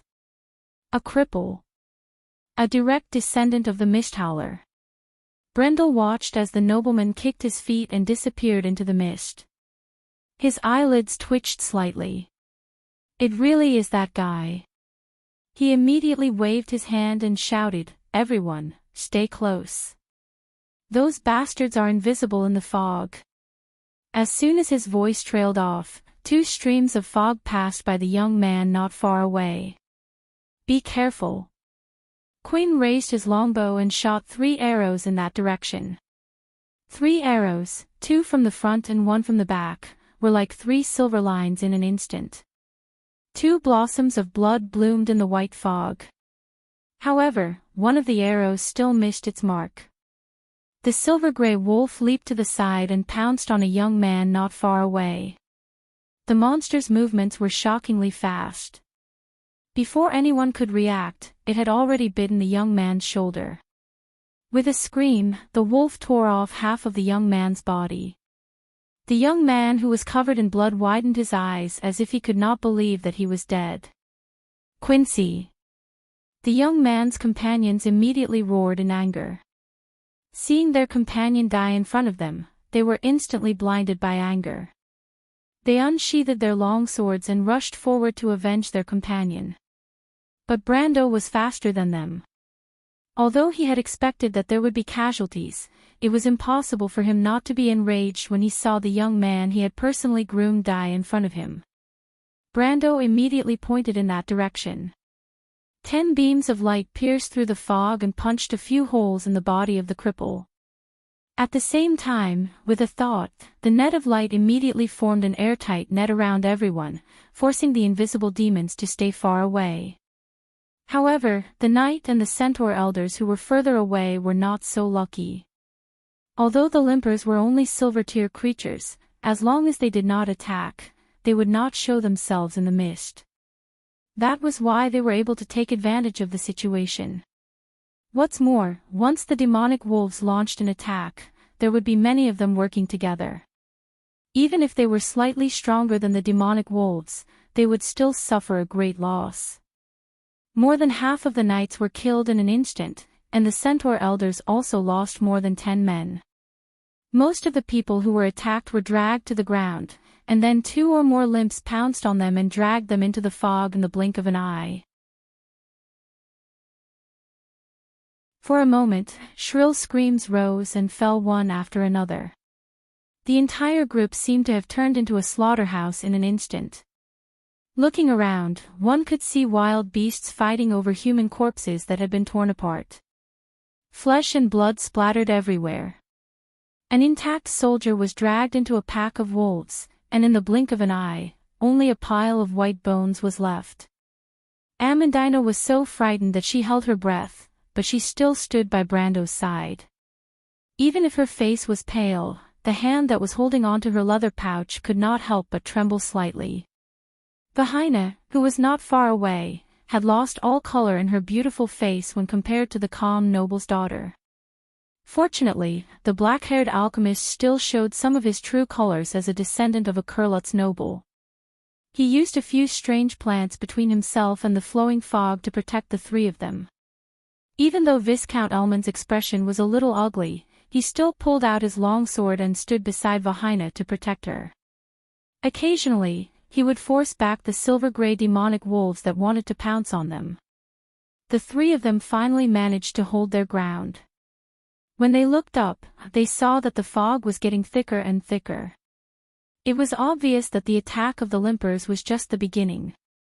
For a moment, everyone could not help but feel a little hopeless. Except for Brando. He commanded the dragoons to protect the flanks of the youth's formation while diverting his attention to the battlefield. Finally, after a short moment, he caught sight of the male wolf's presence again. It ran to the center of the battlefield. Brando furrowed his brows. Falerne, Tia, Windwall. The young lord shouted as he held Halran Gaia in one hand. He knew that there would be more and more limpers on the battlefield. Even if they were not a threat to him, they were a fatal threat to the youths under him. He brought them to experience the battlefield, not to send them to their deaths. When the 2 wild elf sisters heard Brando's shout, they immediately took a step back and went to the center of the formation. After attaining Vientiane, the mercenaries of Lopez had the strength of a peak silver rank. For a peak silver rank elementalist, casting a second circle wind wall was too easy. The 2 wild elf sisters worked together to cast a spell, and it only took them an instant to create a whirlwind around their fingertips. Wind, spread your wings. Falerne raised her hand and shouted. The whirlwind around her fingertips seemed to have expanded 1,000 times in an instant. It was as if a tornado had appeared out of thin air and swept across everyone. Then, it stabilized around everyone and formed a roaring wall of wind with a radius of more than 100 meters around them. The second circle wind wall was a powerful weapon used to counter physical arrows. It was not very useful on normal days, but it was a powerful weapon against the howling fog. When the wind blew, the fog around them immediately dissipated. Everyone saw the air ripple like water. Then, within the range of the storm, dozens of silver-gray demonic wolves appeared at the same time. These demonic wolves were slightly startled. They obviously didn't know what was going on. However, Brando did not have the obligation to explain to these uninvited guests. He pointed his finger and dozens of light pillars immediately turned them into ashes. Good idea. Quinn put down his longbow and could not help but exclaim in admiration. He had lived for more than 200 years. It was not that he had never heard of the howling fog, but Brando's ingenious idea made him feel ashamed of his own inferiority. When the wind blew and the fog dissipated, the limping walkers had lost their most prized weapon. The limping walkers that had revealed themselves were just magical creatures that were stronger than the average black wolf. The centaurs could easily drive them out of the circle of wind. However, Brando knew that defense was only a temporary measure. If they wanted to break out of the fog, they had to solve the problem once and for all. "Mr. Coden, I'll leave the command to you for now," he ordered. "Carglass, you'll be second in command." "My second in command?" Carglass was shocked. If he took over the position of second in command, he would have to face an endless sea of wolves and this strange attack. Would he be able to do his best? He could not guarantee that. But if he did not even dare to face a few wolves, wouldn't his previous ambitions be a joke? The young man pursed his lips and nodded firmly, "No problem." Brendel gave him a thumbs up, but Coden looked at him and asked, "What are you trying to do?" The old swordsman was much calmer. "Of course I'm going to kill the alpha wolf," Brando replied. "Scarlet, come behind me." The red-haired girl was using her short bow to kill the surrounding wolves. When she heard Brando's words, she turned around and swept her messy hair back with her left hand. She then immediately threw the short bow to a young man beside her. She took out the lightning spear from her back and silently walked to Brando's side. "You won't be afraid if you follow me later, right?" Brando asked. "It's not the first time anyway." Scarlet looked at him with her amber eyes and replied, "Mr. Quinn, can you do it?" "No problem." The leader of the tree elves replied casually. Brando nodded. He wanted to bring Ropar along, but Ropar was a strength-based warrior and was not suitable for the battle below. He took a deep breath and raised Halran Gaia in front of him. But at that moment, Brando felt a hand grabbing his hand. He turned around and saw Amandina frowning. She gritted her teeth and looked at him. "My lord, you forgot what you promised me." "You're already a lord with responsibilities, why are you risking your life again?" Brando paused for a moment, but he still let go of Amandina's hand. "This is a battle, not a matter of personal heroism." "Don't worry, I'm confident." Amandina opened her mouth, but she gritted her teeth and swallowed the rest of her words. "I understand." She lowered her head and replied with gritted teeth. Brando did not know what she knew, but he was not lying. If they stayed here for too long, the wolves would have the time to surround them. Then all of them would die without a grave. But the wolves were cunning and would not let them succeed so easily. If it was anyone else, they would have to fight to the death in this situation. But Brendel knew that if he had a chance to strike, he would be able to do it. Because this was him. Because this body had the memories of another person's soul. "But how do you plan to get past them?" Coden asked. "Outside the circle of wind, the wolves are like a tide. It's not easy to kill our way out, so how are we going to approach the wolves?" "Do you want the centaurs to open a path?" Quinn asked. "No need." Brando shook his head. He held his sword in his right hand and thrust it forward with his left hand. "Everyone, listen to my orders. Split up." The entire battlefield fell into silence. Elder Widd turned his head to look at Brando. He was slightly startled, but he knew that he could not disobey an order from the army. He was full of doubts, but he raised his halberd up high. Author's note: I've already told you the reason yesterday, but there will definitely be 2 chapters. You can just come and refresh at around 8 every day. Also, I'm looking for a proofreader. There are typos, you know. To be continued. If you want to know what will happen next, please go to www.chidian.com. There are more chapters. Support the author, support the original reading.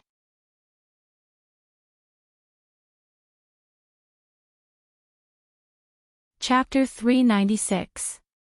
Count Audine pierced his sword through the throat of a silver-gray limping monster that was pouncing on him.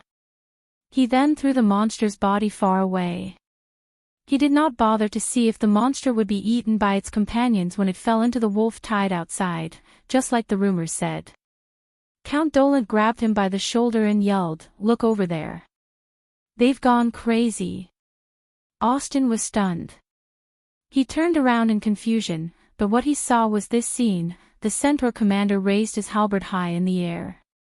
He raised his front hooves and stood in the middle of the battlefield, as he turned to his subordinates and roared out with all his might. "Formation, split up." His voice was like a clap of thunder. The silver centaur elders were stunned for a moment, and then there was a ripple in their formation. The crescent formation seemed to split into two in an instant. At the same time, the leader of the tree elves, Quinn, raised his longbow and shouted to the tree elves, "Thoreasar." Dark green cloaks of vegetation spread out to both sides, revealing the path in the middle. Carglass, who was standing at the back, did not say a word. He only raised his hand to the right, and the group leaders immediately separated them. In the next moment, Brando saw a smooth path in front of him. However, when the centaurs and the tree elves retreated, the black wolves on the periphery immediately rushed in like a torrent. The earth rumbled. Audine was shocked.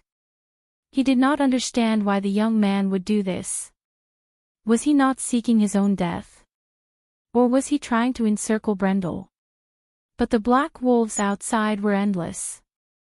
It seemed that letting a few of them in would not help the situation. Instead, it would only add to the situation. "They've gone mad," Dolent shouted from behind. "They want to die, and they want to drag us down with them." Audine did not answer. He just looked at the battlefield. Suddenly, the noble soldier had a premonition that things were not as simple as they seemed. Because things were not as simple as they seemed. The black wolves formed a torrent that crossed the path between the centaurs and the tree elves.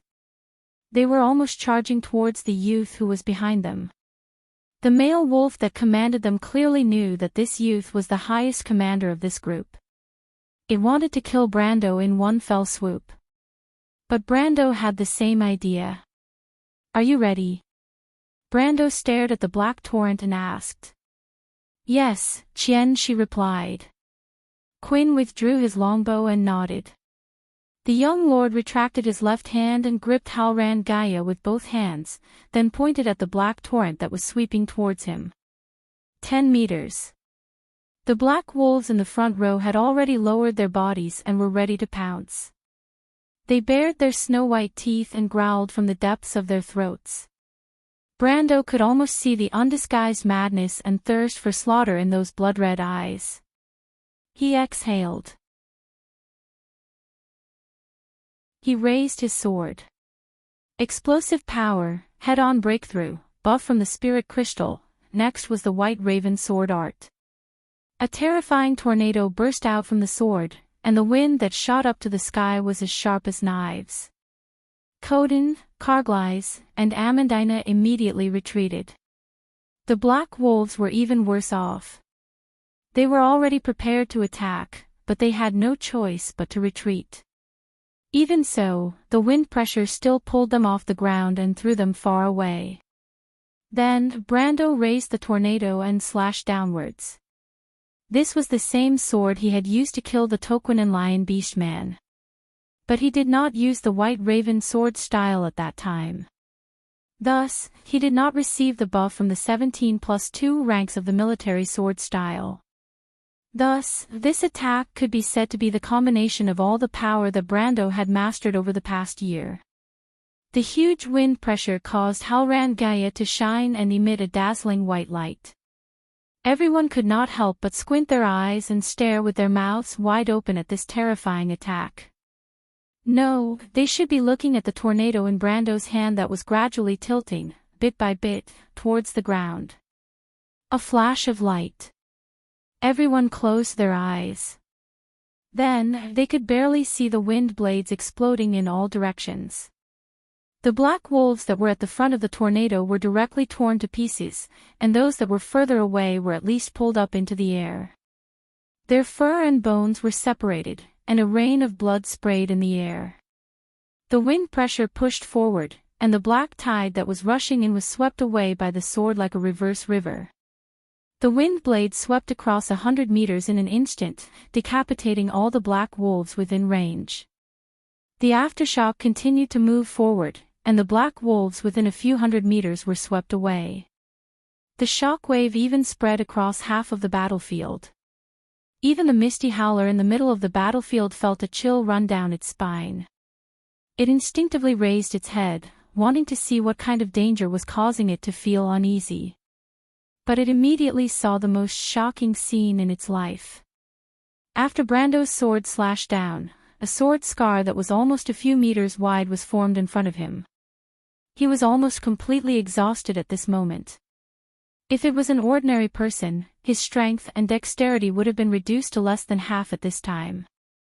But Brando saw a green light flashing in front of his eyes, and immediately weaved a message: unyielding talent activated, strength and dexterity continue to be at their peak.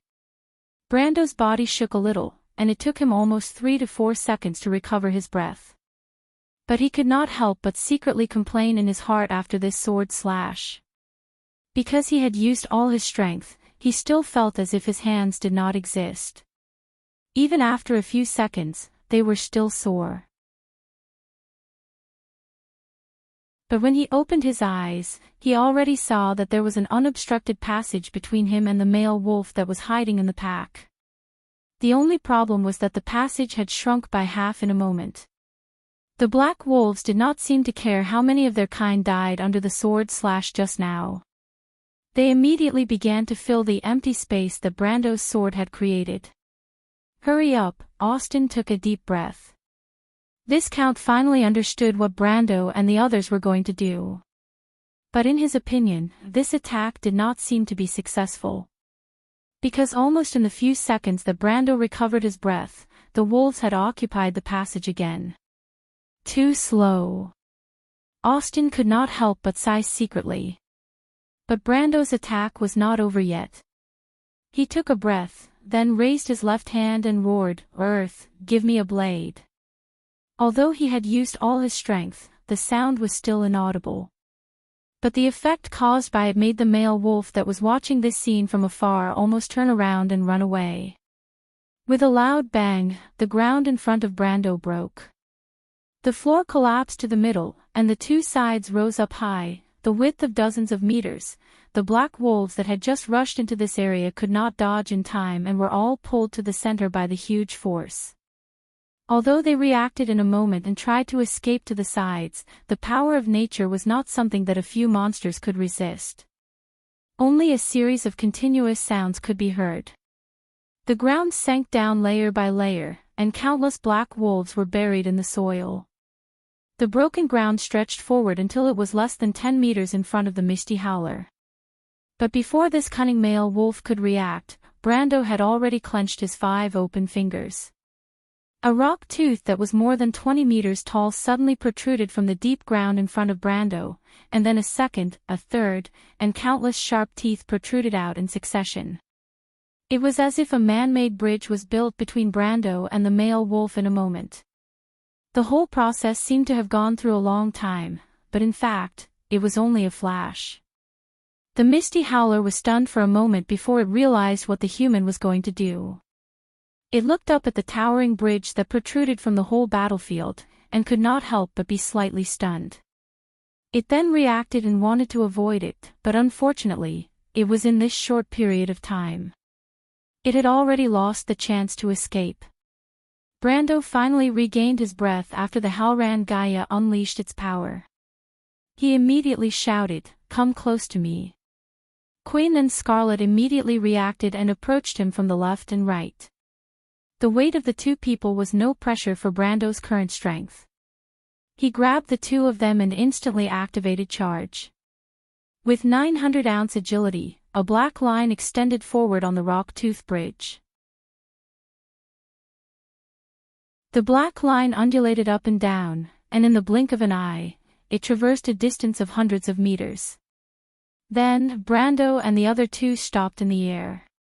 They had appeared above the Misty Howler.